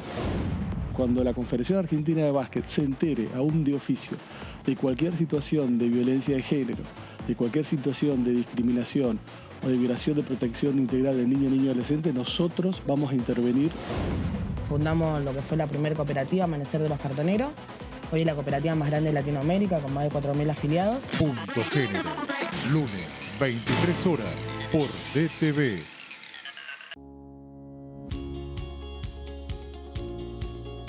Cuando un proyecto de ley ingresa a la Cámara de Diputados, ya sea creado por un legislador, enviado por el Poder Ejecutivo o producto de una iniciativa popular, se trata primero en las comisiones correspondientes para luego ser tratado en el recinto por los diputados.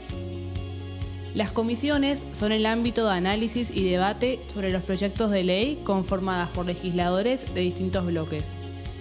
Hay 23 comisiones especiales que tratan temas específicos como el atentado a la AMIA y 45 permanentes que tratan temas vigentes como educación y salud. Un diputado puede formar parte de varias comisiones. Cada comisión se compone de un presidente, un vicepresidente y de 3 a 5 secretarios. La duración de los miembros de las comisiones permanentes y especiales es de 2 años. Para que la comisión funcione debe tener quórum, es decir, un mínimo de 15 y un máximo de 31 a 49 diputados. Las autoridades son elegidas por los propios integrantes de las comisiones, que a su vez son elegidos bajo consenso por sus propios bloques.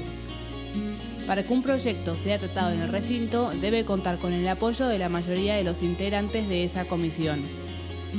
Al finalizar una reunión de comisión, se dictamina sobre la pertinencia de tratar el proyecto en el recinto. El dictamen propone una resolución o decisión sobre una o varias iniciativas o proposiciones.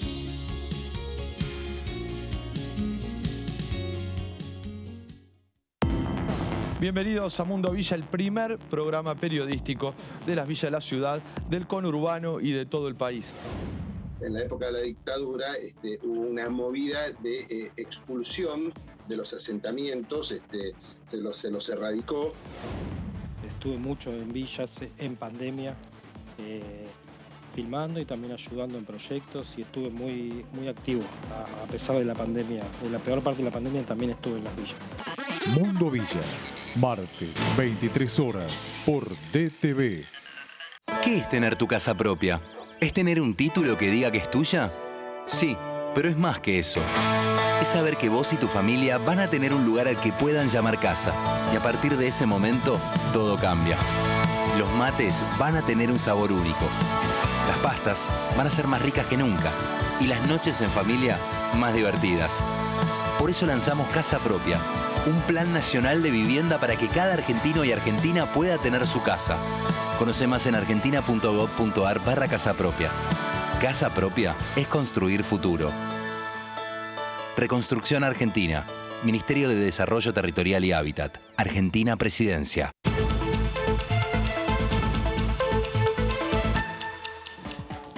Seguimos aquí en DTV El Análisis, ya metiéndonos en profundidad con las expectativas, con los proyectos que traen los nuevos diputados. Hace un minuto hablábamos con uno de los diputados que va a estar ingresando por primera vez en la Cámara, con mucho reconocimiento del territorio, viendo cómo es un poco la dinámica aquí en el Congreso, en la Cámara de Diputados. Y ahora tenemos el placer y el gusto de también poder entrevistar y conversar con Daniel Arroyo, que tiene una vasta trayectoria en el Congreso, que se conoce todos los pasillos, así que gracias por estar acá. Un gusto, realmente un gusto. Contanos un poco, bueno, cómo te encuentra esta nueva etapa en el Congreso después de esa experiencia transformadora que fue gestionar desarrollo social en la pandemia. Yo creo que hay una buena etapa para el Congreso. A mi modo de ver, hay que aprovechar el año no electoral. Mi experiencia es que en los años electorales es muy difícil hacer consenso, generar consenso. Hay que aprovechar el año no electoral y hacer cambios profundos. Lo que tiene que ver con el plan plurianual que va a presentar el gobierno, el acuerdo con el Fondo Monetario, que necesariamente tenemos que ir a un acuerdo, porque es claro el nivel de endeudamiento y los pagos que hay que hacer, si no, los próximos 2 años. Cambios estructurales, yo vengo con un proyecto de reforma de la escuela secundaria, a mi modo de ver, hay que hacer un cambio profundo en la escuela secundaria, con una propuesta de sistema de crédito no bancario. Yo creo que hay un problema de precios de los alimentos y de endeudamiento de las familias hoy en Argentina, y que la gente no arranca el mes de 0, sino de -10 porque debe plata. Todo el tema de transformar planes sociales en trabajo. O sea, creo que este año tenemos que hacer cambios estructurales profundos. Yo cuando hablé con el presidente para venir a la Cámara, le planteé que quería ser candidato, era por eso, porque yo creo que el Congreso va a tener un rol clave estos 2 años y que tenemos la necesidad de hacer los cambios profundos que hace rato hacen falta en Argentina. Pero cuando hablaste con el presidente no tenías el resultado de las elecciones y por ahí pensabas que más gente iba a acompañar la propuesta del Frente de Todos, que iba a ser una conformación distinta, o te daba un poco lo mismo cuál fuera el resultado, en definitiva. No, yo seguí mucho las elecciones en América Latina y lo que pasaba a los oficialismos, y es claro que la pandemia ha sido bien compleja y en términos generales a los oficialismos no les ha ido bien. Mi impresión es que el 12 de septiembre, cuando fue el resultado de la PASO, la sociedad hizo un llamado de atención. Mi experiencia estando en los barrios es que la gente está conforme con el tema de las vacunas, que se ha extendido, que en todas las familias hay gente vacunada, que a mí todo el mundo me dice, mira, laburaste, le pusiste el cuerpo, ahora mirá que no llego, no me alcanza, la tengo complicada. Me parece que entre la elección de la PASO y la general se hicieron algunos cambios en el Gabinete Nacional, en el caso de la provincia de Buenos Aires, algunas políticas económicas mejores, y hubo una parte de la población que decidió acompañar. Pero claramente hay mucha gente que la está pasando mal en Argentina, que la tiene complicada, y creo que viene un tiempo de hacer cambios y de mejorar la situación. Cuando fuiste a hablar con el presidente, digamos, valoró tu perfil por ahí de lo social, sin saber que después fue uno de los reclamos, después de la PASO se supo que el reclamo de lo social y de no llegar a fin de mes o el tema económico fue importante, digamos. Hoy se valora más por ahí tu perfil y el trabajo que vas a hacer en la Cámara de Diputados. ¿Con qué vas a arrancar el trabajo en 2022? Primero, yo creo que el precio de los alimentos es el problema central. Hoy tenemos 3 tipos de pobreza. El que tiene trabajo formal, tiene recibo de sueldo, e igual es pobre porque no llega. Sí. El que tiene trabajo informal integrado, el que hace Durlock, el carpintero, el gasista, que nunca supo que existía el Ministerio de Desarrollo Social ni ninguna municipalidad, trabajaba por su propia cuenta y le cuesta. Y la pobreza estructural, el que viene de varias generaciones de pobreza. Yo voy con la propuesta de transformar planes sociales en trabajo, con un proyecto de ley, con crear un sistema de crédito no bancario. Hoy los más pobres terminan tomando crédito al 200% de interés anual en la financiera de la esquina. El panadero de barrio nunca puede acopiar harina porque no accede a crédito. El pequeño productor le pasa lo mismo. Eso es porque los bancos piden muchos requisitos. Hay 6 millones de personas que trabajan y no tienen papeles para mostrar al banco, porque tenemos 45% de informalidad laboral, porque estuvieron en el veraz, porque se fueron complicando, y hay gente que trabaja, no es gente que tiene una idea, es el carpintero que trabaja de carpintero. Bueno, lo que yo propongo es un fondo público y privado para que genere un sistema de crédito al 3% anual para máquinas, herramientas e insumos. No para consumo, sino para que el carpintero tenga una sierra circular. Para que el carpintero tenga una sierra circular, para que acopie harina el panadero, para que el pibe que encarga una actividad de diseño pueda tener las computadoras y lo básico para arrancar al 3% anual. Eso desendeuda a la gente que hoy está endeudada y capitaliza para empezar a trabajar. Si para mí no bancario sería del Estado. Fondo público y privado. Yo propongo hacer un fondo fiduciario con capital privado también. Existe en América Latina, en términos generales, un sistema de microcrédito que es contra proyectos. Yo digo, estoy trabajando, soy carpintero, tengo esta actividad, me falta esta sierra circular. Como el banco de la pobreza. Sí, pero no solo en términos de pobreza, sino mucho de clase media y de oficios y de trabajo. La lógica es sin garantías bancarias. Claro, pero por eso digo, en el sistema de hay muchas personas que, como bien decías, trabajan pero no cumplen con los requisitos, la famosa carpeta que piden los bancos para poder acceder a un crédito. Ahora, esto sería un crédito no bancario, porque lo da a través de un fideicomiso o de una herramienta pública, con una tasa del 3%. Del 3%, con una diferencia abismal respecto de la tasa del mercado. Porque tiene 2 objetivos. Uno es desendeudar. Digo, si hay crédito al 3%, no vas a terminar tomando al 200%. El que toma un crédito al 200% no accede a una sierra circular. Vive endeudado permanentemente. Y segundo es capitalizar. Si el carpintero tiene una sierra circular, va a hacer muebles a medida. Si hace muebles a medida, es probable que cuando está con mucho laburo haya un pibe que esa semana vaya a trabajar y empieza a girar la rueda. Para mí el crédito es parte del problema hoy en la Argentina. Ahora, la contracara de lo que vos estás proponiendo, recién lo escuchábamos al próximo diputado también, José Luis Espert, y hay otros sectores de Juntos por el Cambio, el regalismo, que hablan de una reforma laboral.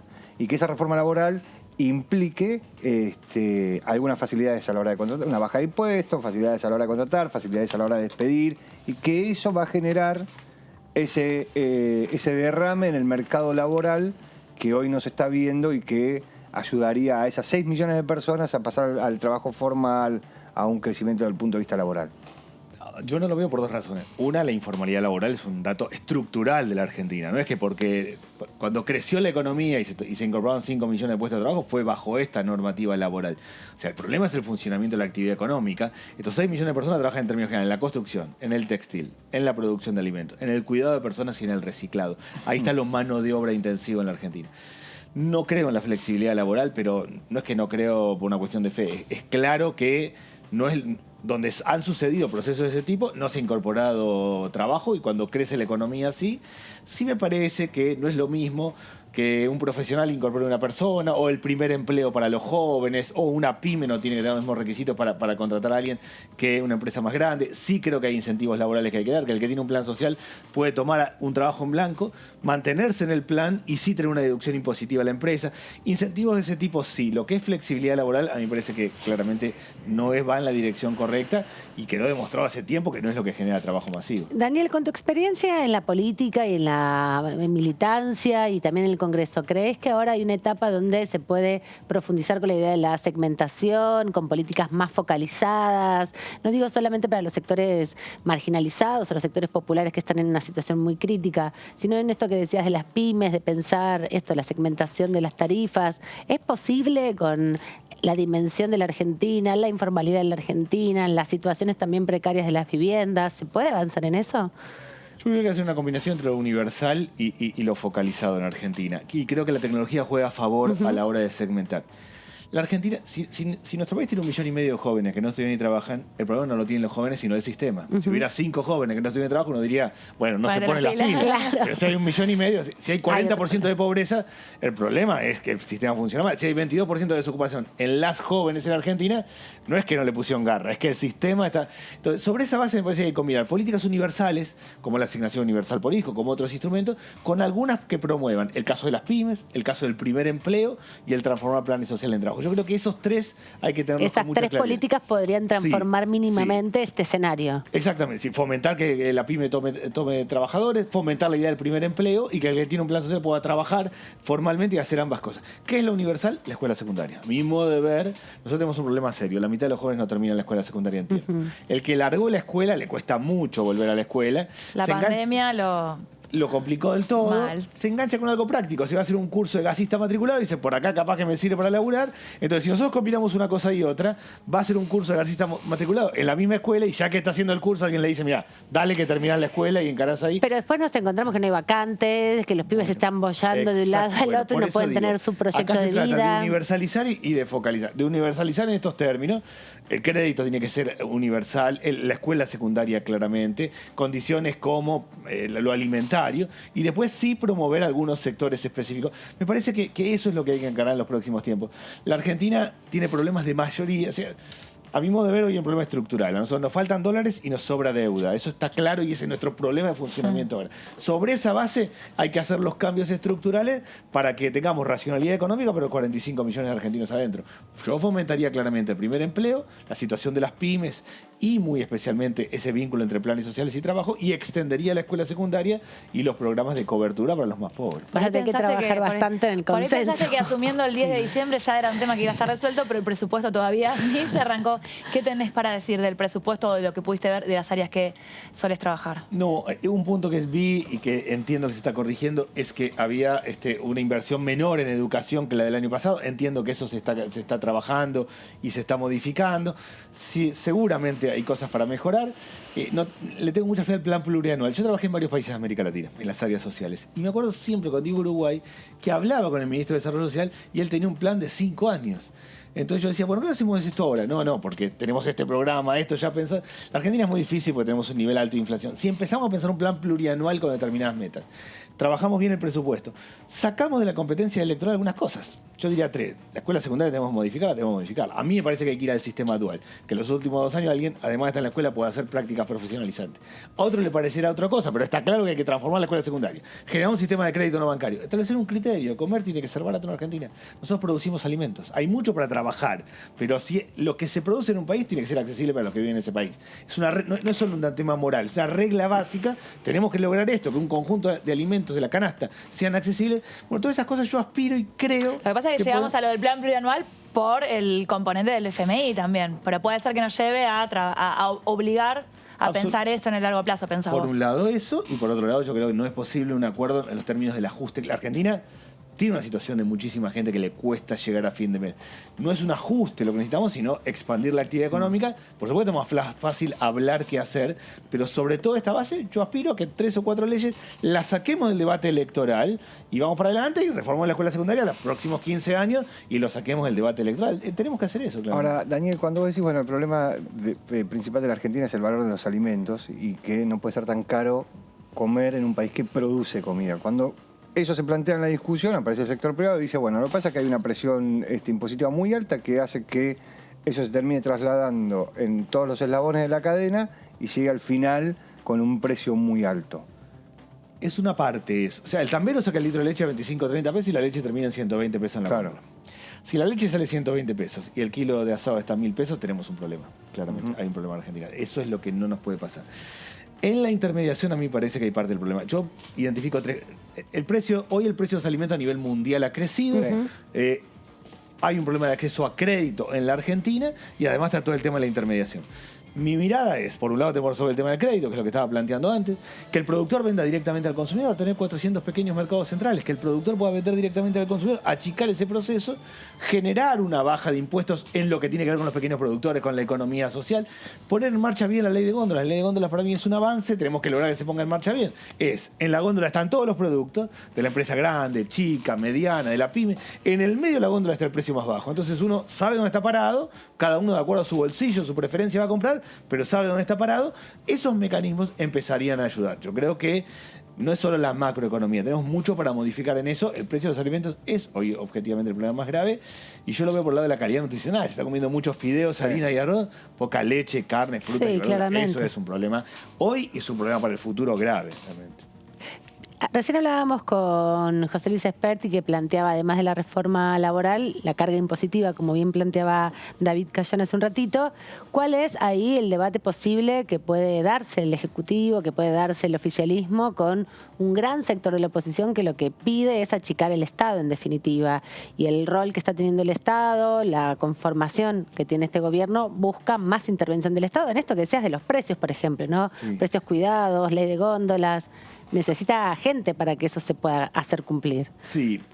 Yo aspiro a salir de los títulos fáciles en estos términos. Está claro que hay cuestión impositiva que hay que resolver en Argentina, claramente es así. Que hay que incentivar determinados sectores. Yo quiero incentivar estos 5 sectores productivos porque ahí trabajan los sectores más pobres. Sí. Para que haya trabajo masivo es ahí. Trabajarlo así, sí. Ahora, suponer que el Estado no existe o que el Estado es el problema en Argentina es absurdo. Hay problemas, hay dificultades, hay mucho para mejorar, pero está claro, quedó demostrado en la pandemia. Nosotros logramos sostener la paz social en la pandemia en la Argentina. Eso me lo tengo como mérito en términos de la política social, pero no solo del Estado, sino de las iglesias, las organizaciones sociales, las escuelas. No pasó en otros países de América Latina. Bueno, eso es un valor.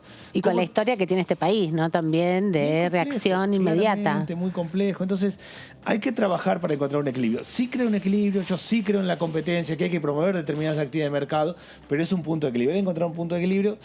A mí me parece que si salimos de los títulos fáciles y trabajamos seriamente por sectores productivos para lograr algunos cambios estructurales, tenemos una buena chance. Y si no lo hacemos, no vamos a estar a la altura de este tiempo, porque este tiempo es de seriedad y de cambios estructurales profundos. Estoy convencido. Yo me guío mucho por lo que pasa en América Latina. Hablo mucho con los ministros, con diputados en América Latina. Viene un tiempo para los congresos clave en América Latina y de verdad tenemos que hacer estos cambios. La escuela secundaria no es se agudizó el problema de la pandemia, pero viene de antes. El tema del acceso al crédito se agudizó con la pandemia, pero es un problema que viene de antes y así podría contar varias cuestiones. Bueno, llegó el tiempo de resolverlo. Daniel, el tema de los planes sociales es como una maraña enorme que por ahí no se encuentra desde dónde empezar a tirar para empezar a solucionar solucionarlo. Como uno de los, digamos, lo que reclamaban las organizaciones sociales es que últimamente se cerraron las inscripciones para nuevos planes. O sea, bueno, por lo menos que no haya nuevos, pero ¿qué haces con los que ya están? ¿Cómo hacer esa transición que resulta difícil? El plan social hoy son 1.100.000 personas que con un programa que se llama Potenciar Trabajo, que cobran el 50% del salario mínimo, un poco más de 15.000 pesos hoy. Eso Bien. Es lo que podríamos llamar un plan social. Yo, sin darme cuenta, terminé haciendo un gran programa para jóvenes porque el 40% son menores de 29 años. No porque estuvo pensado así, sino porque hay tantos jóvenes sin trabajo que fueron inscribiéndose y terminó haciéndose. La gran mayoría de la gente trabaja. Son personas que están en comedores, en merenderos, son gasistas, plomeros, carpinteros, gente que trabaja y hace changas, porque claramente nadie puede vivir con 15.000 pesos. Son personas que trabajan. Yo dividiría en 3 la realidad de las personas que están en plan social. Hay un tercio que si la economía se activa rápidamente, se enganchan a trabajar. No tiene un problema ni de falta de capacitación, sino de mercado y de actividad económica. Hay un segundo tercio que requiere de capacitación, que claramente se trata de capacitación y de acompañamiento. Una persona que trabaja, un tornero que trabaja en un torno a pedal, hoy el torno de control numérico, tiene que volver a capacitarse. Y hay una tercera parte que está más lejos, porque no tiene escuela secundaria completa, con problemas de salud, de adicciones. Bueno, combinar tres esquemas. Uno, vincular con el trabajo formal y que se mantenga en el plan y tenga trabajo formal. Un sector. Segundo, capacitación. Y tercero, el acceso a máquinas y herramientas. Hay que ir trabajándolo de esa manera, pero mucho depende de qué pase con la construcción, con el textil, con la producción de alimentos, con el cuidado de personas y con el reciclado. Si crecen esos sectores, vamos a poder hacer esta transformación. Con el tema reciclado tenemos un problema, porque está la ley de envases que tiene dictamen, con la nueva composición del Congreso. Recién le preguntábamos a uno de los diputados que va a ingresar, que no debatió el proyecto y ya está en contra, porque dice que construye un nuevo impuesto. ¿Cómo amenizar todas estas críticas que se le hicieron al proyecto para que efectivamente pueda salir? Y por otro lado, que le dé respuesta principalmente a los recolectores de residuos, que son los más afectados. Sí. ¿Hay que repensarlo? Yo primero creo que es una buena ley. Yo lo trabajé en su momento como ministro con el área de medio ambiente, trabajé mucho con los cartoneros.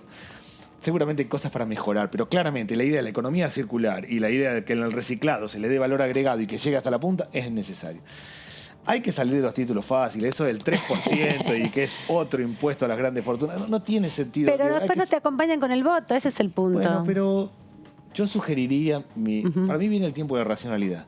Aprovechemos el año no electoral para no hacer títulos fáciles, para concentrar en lo que hay que resolver. Hay un problema con el tema de envases y con el tema del medio ambiente. Y con el reciclado en Argentina sí. En el mundo es el principal problema. Absolutamente. Entonces, a mí me parece que es una base de una buena ley. Seguramente alguien vendrá con cosas que se puedan mejorar y habrá que mejorar. Pero depende de la ley de la tasa. Digo, ¿se puede pensar una ley de reciclados, de envases, de único uso, sin esta tasa? Sin ninguna tasa no lo veo posible. No lo ves posible. Efectivamente no lo veo posible. Por el financiamiento de toda la rueda que propone. Aparte por lo que implica el sistema de reciclado en Argentina. Por la responsabilidad después, cómo también. Se articula, cómo se hace por etapas, cómo empezamos por zonas. Hay un montón que se puede mejorar claramente.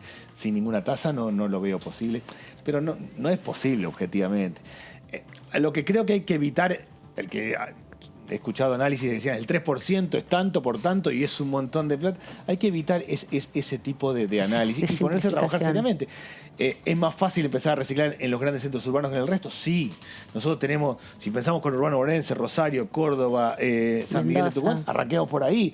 Hay algunas zonas que se está trabajando mejor y otras no. Bueno, digo, se puede segmentar, eso de universal y focalizado para mí va por todo. Hagamos una ley general y hagamos por etapas y trabajemos más seriamente y vamos viendo cómo va subiendo la tasa o ciertas condiciones de incentivo. Digo, yo estoy dispuesto a que haya mejores ideas. Un hilado más fino, digamos. Sí, pero partiendo de la base que lo necesitamos, claramente. Y negarlo por negarlo solamente por un título fácil no tiene sentido. ¿Y siempre se trasladan los impuestos a los precios o eso también hay que pensar la responsabilidad empresaria en eso? No se debe. Digo, si no tenemos un problema de precios, no se deben trasladar a los precios. Por eso hay que hacerlo por etapas y razonablemente e incentivar. Pero está claro que nuestro problema es el precio, básicamente, y es la inflación. Y claro, no podemos ir a otro año de alta inflación en Argentina porque los bolsillos están exhaustos para muchísima gente, ¿no? Vos planteás todo el tiempo y lo venís planteando en la conversación que hace falta racionalidad, que hay que salir de los títulos fácil.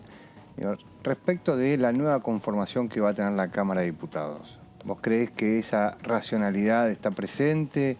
¿Que hay una situación en donde parece que el que grita más fuerte es el que tiene la razón? Me parece que la racionalidad está presente. Yo conozco personalmente a la mayoría de los diputados de la oposición y a mi modo de ver son personas razonables, que se puede discutir, que pueden cruzar datos, que tienen ideas mejores o peores, pero que se puede trabajar. Si logramos que eso prime... Que eso individual se transforme en lo colectivo. Bueno, ese es el desafío que tenemos. Ese es el desafío que tenemos. Porque una cosa es conocer a las personas Correcto, individualmente y otra cosa es cómo funciona el colectivo. Absolutamente. Porque da la sensación de que este congreso que se prepara, que empieza a partir de mañana, para muchos es un trampolín al 23 más que un congreso. Sí, pero la sociedad está 3 pasos adelante de la política. Y mira seriamente qué está haciendo. A mí me para un montón de gente en la calle y me dice, hiciste esto ¿por qué no lo hiciste? Fíjate esto. Digo, no. Si transformamos esto en un circo, yo tengo claro cómo alguien puede hacer un circo, salir y decir cualquier cosa, pero la Argentina tiene muchos problemas serios, estructurales de verdad. No es este el tiempo para eso. No, yo creo que va a primar la racionalidad, empezando por el acuerdo con el Fondo Monetario, que claramente gran parte de la oposición son quienes tomaron la deuda, que se requiere una resolución. Yo soy optimista verdaderamente que se pueda trabajar seriamente.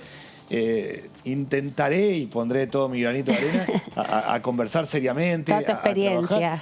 Y ampliar. Seguramente en la ley de base hay cosas que se pueden mejorar claramente. Yo voy con una idea de escuela secundaria, habrá otras ideas, pero a trabajar racionalmente. ¿Y cómo responderle a la oposición cuando se sienta ante las cámaras, ante los micrófonos y dicen no les creemos nada? Todo lo que dicen no les creo, esta propuesta no es creíble, no se puede conversar. Y después, por otro lado, los vemos en el Congreso, en el recinto, diciendo hay que hablar, hay que ponerse de acuerdo, hay que encontrar una línea. ¿Cómo en este tiempo despejar esas situaciones? Yo partiría de una regla, y es que no se puede vivir de campaña permanente.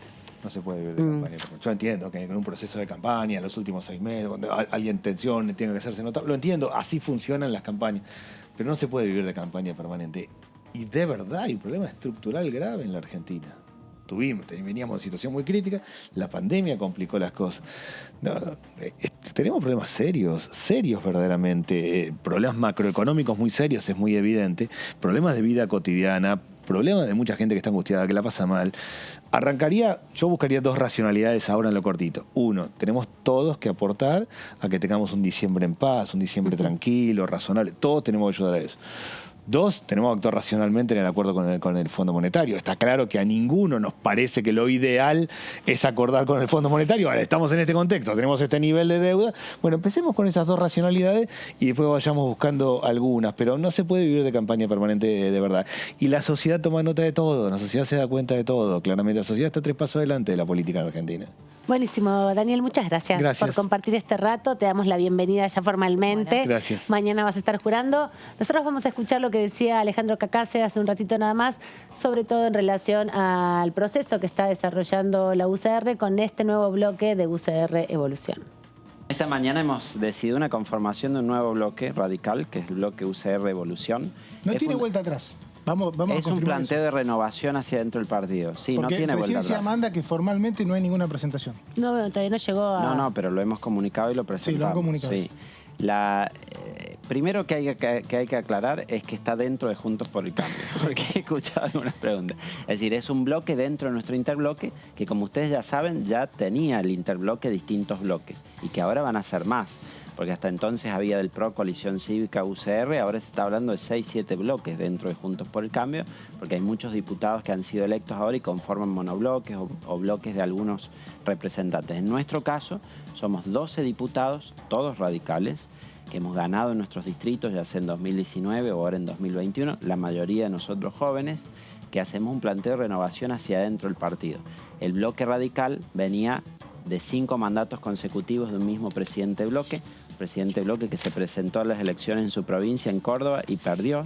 En cualquier lugar del mundo, cuando perdés una elección, das un paso al costado, solo cedes el liderazgo. Solo en nuestro partido debe ocurrir que los que pierden quieren seguir conduciendo, y nosotros creemos que los resultados de las elecciones deben estar reflejados en la conducción del bloque. Nosotros primero hicimos el planteo puertas adentro del partido.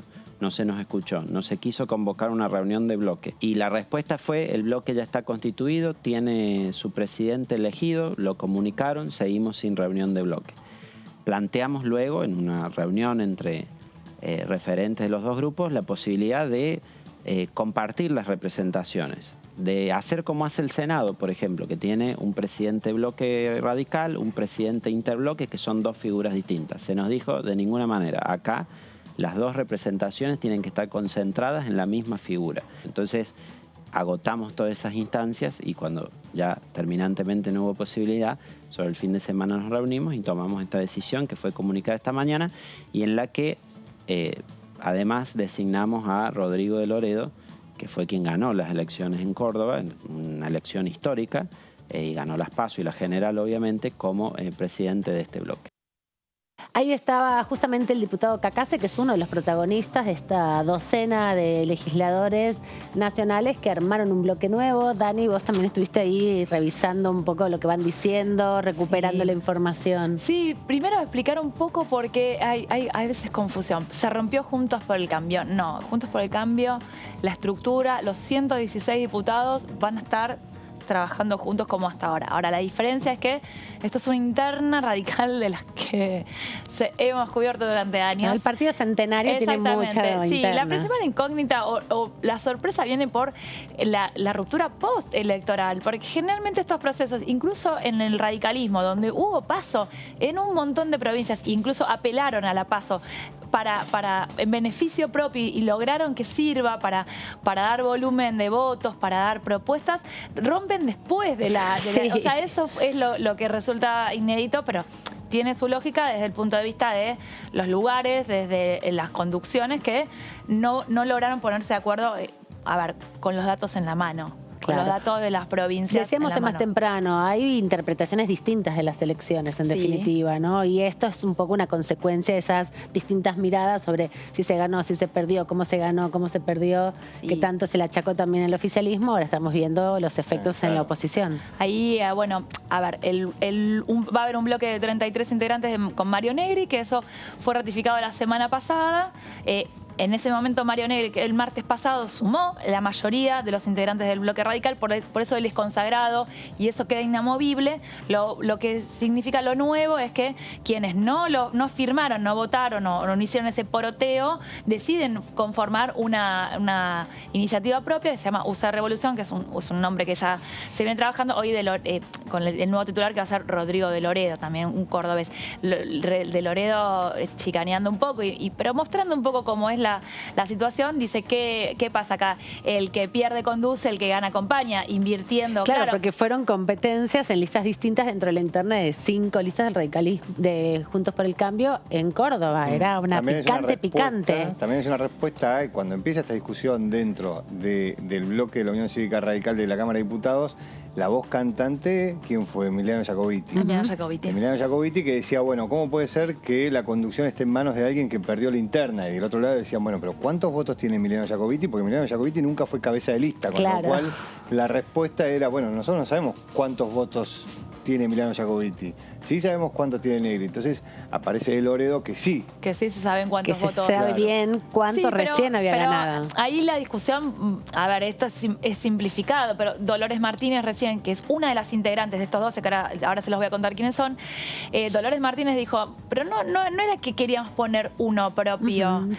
Por ahí tener a alguien de las provincias que ganaron o darle el lugar a quien tuvo un triunfo, que fue una revelación, que fue una figura, para renovar este trabajo de Mario Negri, que vamos a reconocer, un trabajo de jefe de interbloque es un trabajo bárbaro. Difícil. Es un trabajo bárbaro, logró que el interbloque llegara, que se conformaran las listas en paz. Eso es también hay que decir que un trabajo importante también fue que no se sentaran los diputados cuando se quería aprobar la ley de etiquetado frontal, que el oficialismo convocó una sesión y no se logró el quórum, también para ver cuáles son las otras partes de las estrategias políticas que se ponen en juego y por qué es necesaria esa conducción. Y además te voy a decir, a veces el lugar del interbloque no es un lugar que se lo están peleando a veces, porque demanda un trabajo extra, que es vos conducís el bloque y después tenés esa coordinación general que no necesariamente tenés mucha ganas de hacer. Y no es siempre fácil. No siempre es fácil. Les paso los nombres de quiénes son estos integrantes. Algunos ya conocemos. Está Carla Carrizo, por ejemplo. Que fue vicepresidenta del bloque, ¿no? Claro, bueno, por esa conformación de 1 y 1, en aquel momento, eso podría haber sido un esquema posible, 1 por cada sector. Carla Carrizo, ahí la que mencionábamos recién, Dolores Martínez también, Emiliano Jacobiti. por la Ciudad de Buenos Aires también llega Martín Tetaz, bueno, una persona, un referente, está Martín Tetaz, Emiliano Jacobizzi, Carla Carrizo y Dolores Martínez de la Ciudad de Buenos Aires, un lugar donde, en la Ciudad de Buenos Aires, donde Evolución tuvo mayor representación, también está Martín Lustó en el Senado. Por Córdoba, Gabriela Breuer de Koenig, de la lista desde Loredo, Victoria Tejeda en Santa Fe, integrante de la lista que va a traer a Mario Barletta. Mario Barletta va a ir al bloque de Mario Negri. Sí, ahí se dividen algunos amores. Se dividen, sí. Pero es lógico, porque en donde hubo interna, la lista definitiva se armó así y bueno, quedaron intercalados. Pablo Servi de Neuquén en la primera experiencia en la Cámara de Diputados y Alejandro Cacase, que recién lo estábamos escuchando, un referente en temas previsionales, en temas económicos, que bueno, desde San Luis... también ganó en su provincia la interna en su momento. Exacto, ganó al radicalismo. Tenemos 4 más, que son 3 más. Dania Tabela, que es la compañera de Facundo Manes, la que integró la lista. La rectora de la Universidad del Centro de la Provincia de Buenos Aires. La rectora Marcela Antola, de Entre Ríos, y Martín Berongaray, de La Pampa, o sea, de distintas provincias. Sí, veíamos que hay algunos del 2023 y otros que terminan en el 2025, así que hay como un picadito de todos. Todo franja morada. Todo franja morada. Todo franja morada, para aquellos que fueron a la universidad pública, es la agrupación del radicalismo, la histórica agrupación del radicalismo del 83 para acá. Y con unas edades, a ver, no sé, Cacase tiene menos de 40 años, por ejemplo, pero sí, con una edad madura, pero no más de 60, ninguno. No, ninguno. Creo que ninguno. Es como una generación intermedia que busca hacerse valer un poco. Y tampoco son aquellos que vienen con una trayectoria inmensa dentro del radicalismo. Tetaz es su primera experiencia. Sí, pero también, si bien dentro del partido tienen su tradición, digamos, no son personajes que traccionan. El que hay más tracción, en definitiva, o el más famoso es Jacobizzi. Claro. También, bueno, su relación con Martín Lustó, que es el personaje que nucleó un poco todo esto, que sí tiene un reconocimiento más colectivo, más social, más público, ¿no? Me parece que también eso es una clave que se está también jugando. Recién estábamos hablando de la elección del Comité Nacional y a Martín Lustó como posible conductor. Martín Lustó, no sé cuántos años de afiliación tiene el radicalismo. Y cuántas elecciones también resultó triunfador. No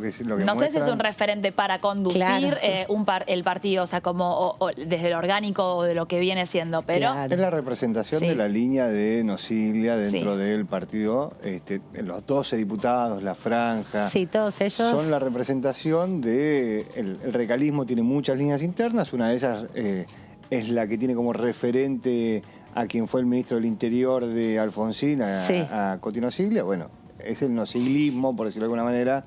Que está también muy centrado en la capital y que está irradiando en algunas otras provincias, ¿no?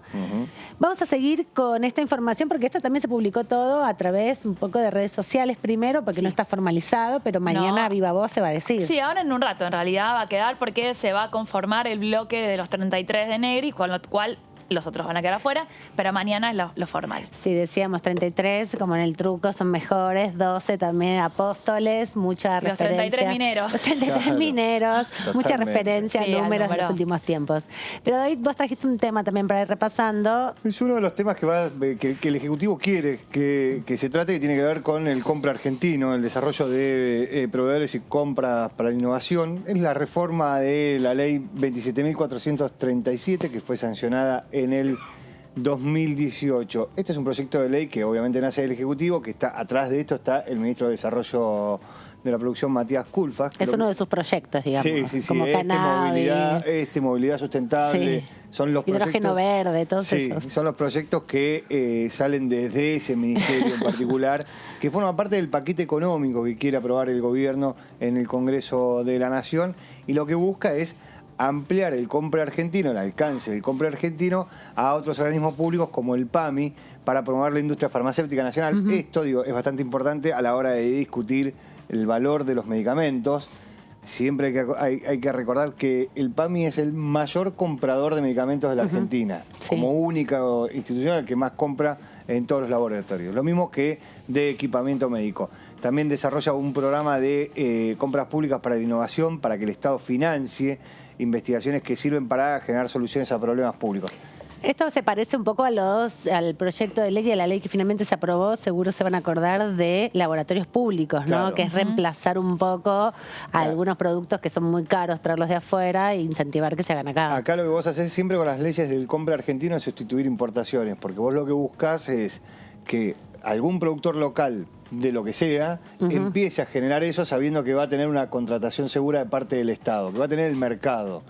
Porque el problema es que si se pone a hacer algo que ya se hace en el exterior, a la hora de competir va a perder. Porque el volumen de negocio no le va a alcanzar para poder para tener un precio competitivo. Ahora, si el Estado le dice, si vos lo haces, tenés prioridad a la hora de que yo te compre, y te encontrás, por ejemplo, en el caso de los medicamentos, que el PAMI es el mayor comprador del país, ahí tenés una ventaja competitiva. Mercado asegurado, digamos. Claro, tenés una ventaja competitiva para hacer la inversión inicial que hace falta para ¿Y esto va para las pymes? Porque me imagino que también el volumen de compra es grande, ¿no? ¿Termina beneficiando a grandes productores? Bueno, ahí en la placa siguiente lo que tenemos es que en la ley, el proyecto de ley, es una modificación de la ley que ya existe. Lo que busca es esto que vos decías, darle prioridad a las pymes. Entonces lo que hace, modifica los márgenes de preferencia, ¿no? Le da al sector productivo, a las pymes, un espacio esencial. ¿Cómo lo hace? Pasa de un 15%, o sea, la ley dice el 15% de lo que compremos como el Estado va a ser para las pymes, bueno, pasa al 20% de preferencia. Las demás empresas nacionales, que no son MIPYMES, las más chiquititas, pasan de un 8 al 15%. Con lo cual, vos tenés que entre el 30 y el 35% de lo que compre el Estado Nacional va a estar centralizado en empresas nacionales y buena parte en empresas chicas. ¿Sabes qué me hace acordar esto? ¿Se acuerdan la polémica por la compra de penes de madera del Ministerio de Salud para la educación sexual integral en relación a lo que desarrolla el Ministerio de Salud? Es un poco eso, ¿no? Claro. Ahí también hay una licitación en ese sentido. Hay una licitación, vos tenías a productores locales que no les daba el volumen para poder hacer la cantidad que necesitaba comprar el Ministerio de Educación. Era de salud, era de Carla salud. Bisotti la que había hecho la No, porque me confundí porque el Ministerio de Educación de la Ciudad de Buenos Aires compra también. Claro, porque esto es para la ESI, pero era para los efectores de salud que tienen que contar cómo son las enfermedades, las infecciones de transmisión sexual, que en los centros comunitarios, en los centros de salud, muchas veces tienen que explicar cómo usar el preservativo y por eso se había hecho público todo el escándalo en relación a eso, pero la dinámica me parece que es fácil de asociar, ¿no? Sí, a esta es más idea. o menos la misma. Y como el Estado obviamente necesita comprar y adquirir un montón de productos de diferentes lugares, lo que busca, al igual que pensándolo en otra de las leyes que está dando vuelta, que es la industria automotriz, lo que busca es la mayor integración con la producción nacional. Entonces, lo que establece también es que las empresas que no son nacionales, si generan integración nacional, también entran dentro de los márgenes de preferencia. O sea, sería preferencia para las pymes, un porcentaje que se aumenta. Preferencia para minipymes, que también se aumenta. Y aquellas empresas transnacionales que incorporen alguna de las dimensiones en la producción de empresas nacionales, también una preferencia. Sí, tienen que tener integración nacional. ¿Esto qué significa? Que una parte, hay que ver después en la reglamentación cuál es el porcentaje ¿Cuánta que se parte? establece. Claro, del 100% del producto, cuánto de eso tiene que ser de producción nacional, pero ahí está planteada la integración.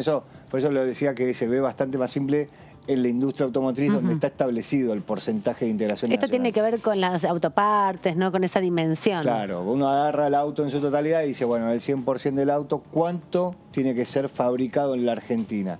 Bueno, el 40% para que se establezcan los beneficios para un auto fabricado en la Argentina. Perfecto.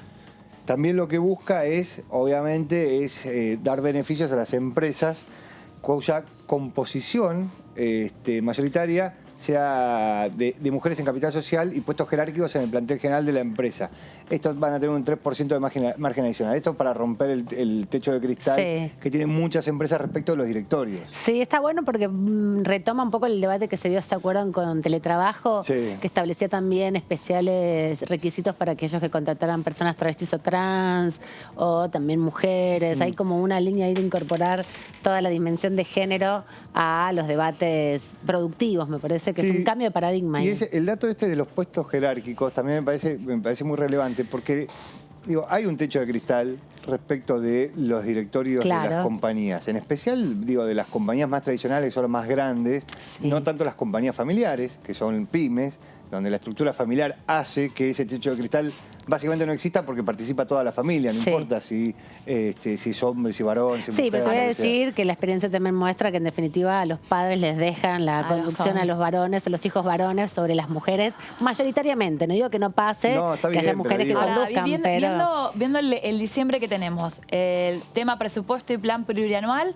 hay perspectivas de por ahí esto entre en extraordinarias, digamos, como parte de un paquete Sí, va con el económico paquete por ahí. económico. Va con el paquete económico porque entienden, digo, para el desarrollo de varios sectores, porque otro punto también es los sectores estratégicos para desarrollar. Claro. O sea, apunta a esos lugares. Y esto tiene que... ¿Por qué? Porque engancha con los demás proyectos de ley desde el punto de vista económico que mandó el Ejecutivo, lo que decíamos antes, la industria automotriz, la industria verde, todo eso engancha con este proyecto de ley. Y además tienen la posibilidad cierta de que una vez que se apruebe la ley, el propio Estado, específicamente el PAM, incremente su compra de medicamentos en un 20%, o sea, un 5% más para las pymes y un 7%, 8% más de las empresas mini pymes. Así que ya tenés ahí garantizado por lo menos una circulación de plata bastante importante. Pero por eso digo, también para que funcione el desarrollo de los otros proyectos productivos que tiene la Argentina y desde el punto de vista de los proyectos de ley que mandó el Ejecutivo para incentivar diferentes sectores de la economía, para que eso funcione, el Compre Nacional tiene que funcionar porque el Estado termina siendo proveedor de todos esos sectores. Sí. Entonces, como termina siendo proveedor de todos esos sectores, de alguna manera necesita eso. Y el Compre Nacional lo que termina haciendo en segunda instancia es el desarrollo de proveedores, que cuando dejan de venderle al Estado Nacional porque no hacen ese producto o porque, vamos a suponer el caso de los penes de madera, porque no hacen exactamente los penes de madera, pero terminan haciendo proveedores de la industria de la construcción porque tienen volumen, capacidad. Porque tienen capacidad y tienen volumen, porque hicieron ese colchón que necesitan para empezar a través de ser proveedores del Estado. También, o sea, que este proyecto de ley va a fortalecer, en cierto sentido, busca fortalecer, bueno, la brecha que se generó también con la crisis de la pandemia, con la crisis económica, ¿no? Y generar ahí una circulación de plata que también genere productividad. Los Compres Nacional lo que buscan básicamente es el desarrollo de diferentes sectores de la economía, principalmente sectores industriales de la economía, que después tengan capacidad para exportar y que al tener capacidad para exportar y al desarrollar producción local, dejás de importar. Claro. Y cuando dejás de importar, dejás de gastar dólares. Y así que es el que tema. lo único que todos sabemos que hay que dejar de gastar dólares. Dejar de gastar dólares. Pero bueno, ya terminando este programa y anticipando lo que va a pasar mañana, la expectativa, ¿no? 12 del mediodía estamos acá clavados en DTV porque esperemos que empiece esa hora. Hay una previa reunión de labor parlamentaria, como si fuera una sesión donde se van a poner de acuerdo sobre esto, todo lo formal. Cada bloque va a presentar a sus autoridades, se van a definir las autoridades de la Cámara. Sergio Massa ratificado al frente. Y veremos después si hay alguna mujer, si algún bloque propone alguna mujer, o pasarán todavía 4 años más hasta que haya alguna otra. Sí, a ver si puede ser que haya alguna. Ingresan algunas mujeres que la verdad son relevantes, así que hay que ver qué lugar se le da. David, bueno, nos estamos yendo. ¿Vos pensás que mañana va a haber empiezan con alguna rosca de cara al jueves que venga el ministro? ¿Van a empezar a rosquear ahí para ver si viene? Yo creo que sí, porque los tiempos se acortaron, porque entienden que en la Casa Rosada entienden que necesitan que sea esta semana para poder cumplir con el cronograma que tienen pensado. Porque en la Casa Rosada lo que tienen pensado es, esta semana viene el ministro a la Cámara de Diputados y va a hablar del presupuesto, pero va a anunciar cuándo llega el plan plurianual. La estimación es que llegue el 17 de diciembre a la Cámara de Diputados y que entre el 20 y el 23 de diciembre ¿se aprueben las dos cosas? Tengas por lo menos alguna de las dos aprobadas. Wow, bueno, una Navidad con mucho trabajo vamos a tener. Bueno, muchas gracias por compartir este rato en DTV El Análisis. Se quedan ahora con la continuidad informativa de la señal de Diputados TV. Nosotros volvemos a encontrarnos mañana ya con la nueva conformación de la Cámara de Diputados en pleno funcionamiento. Muchas gracias, hasta la próxima. Te veo.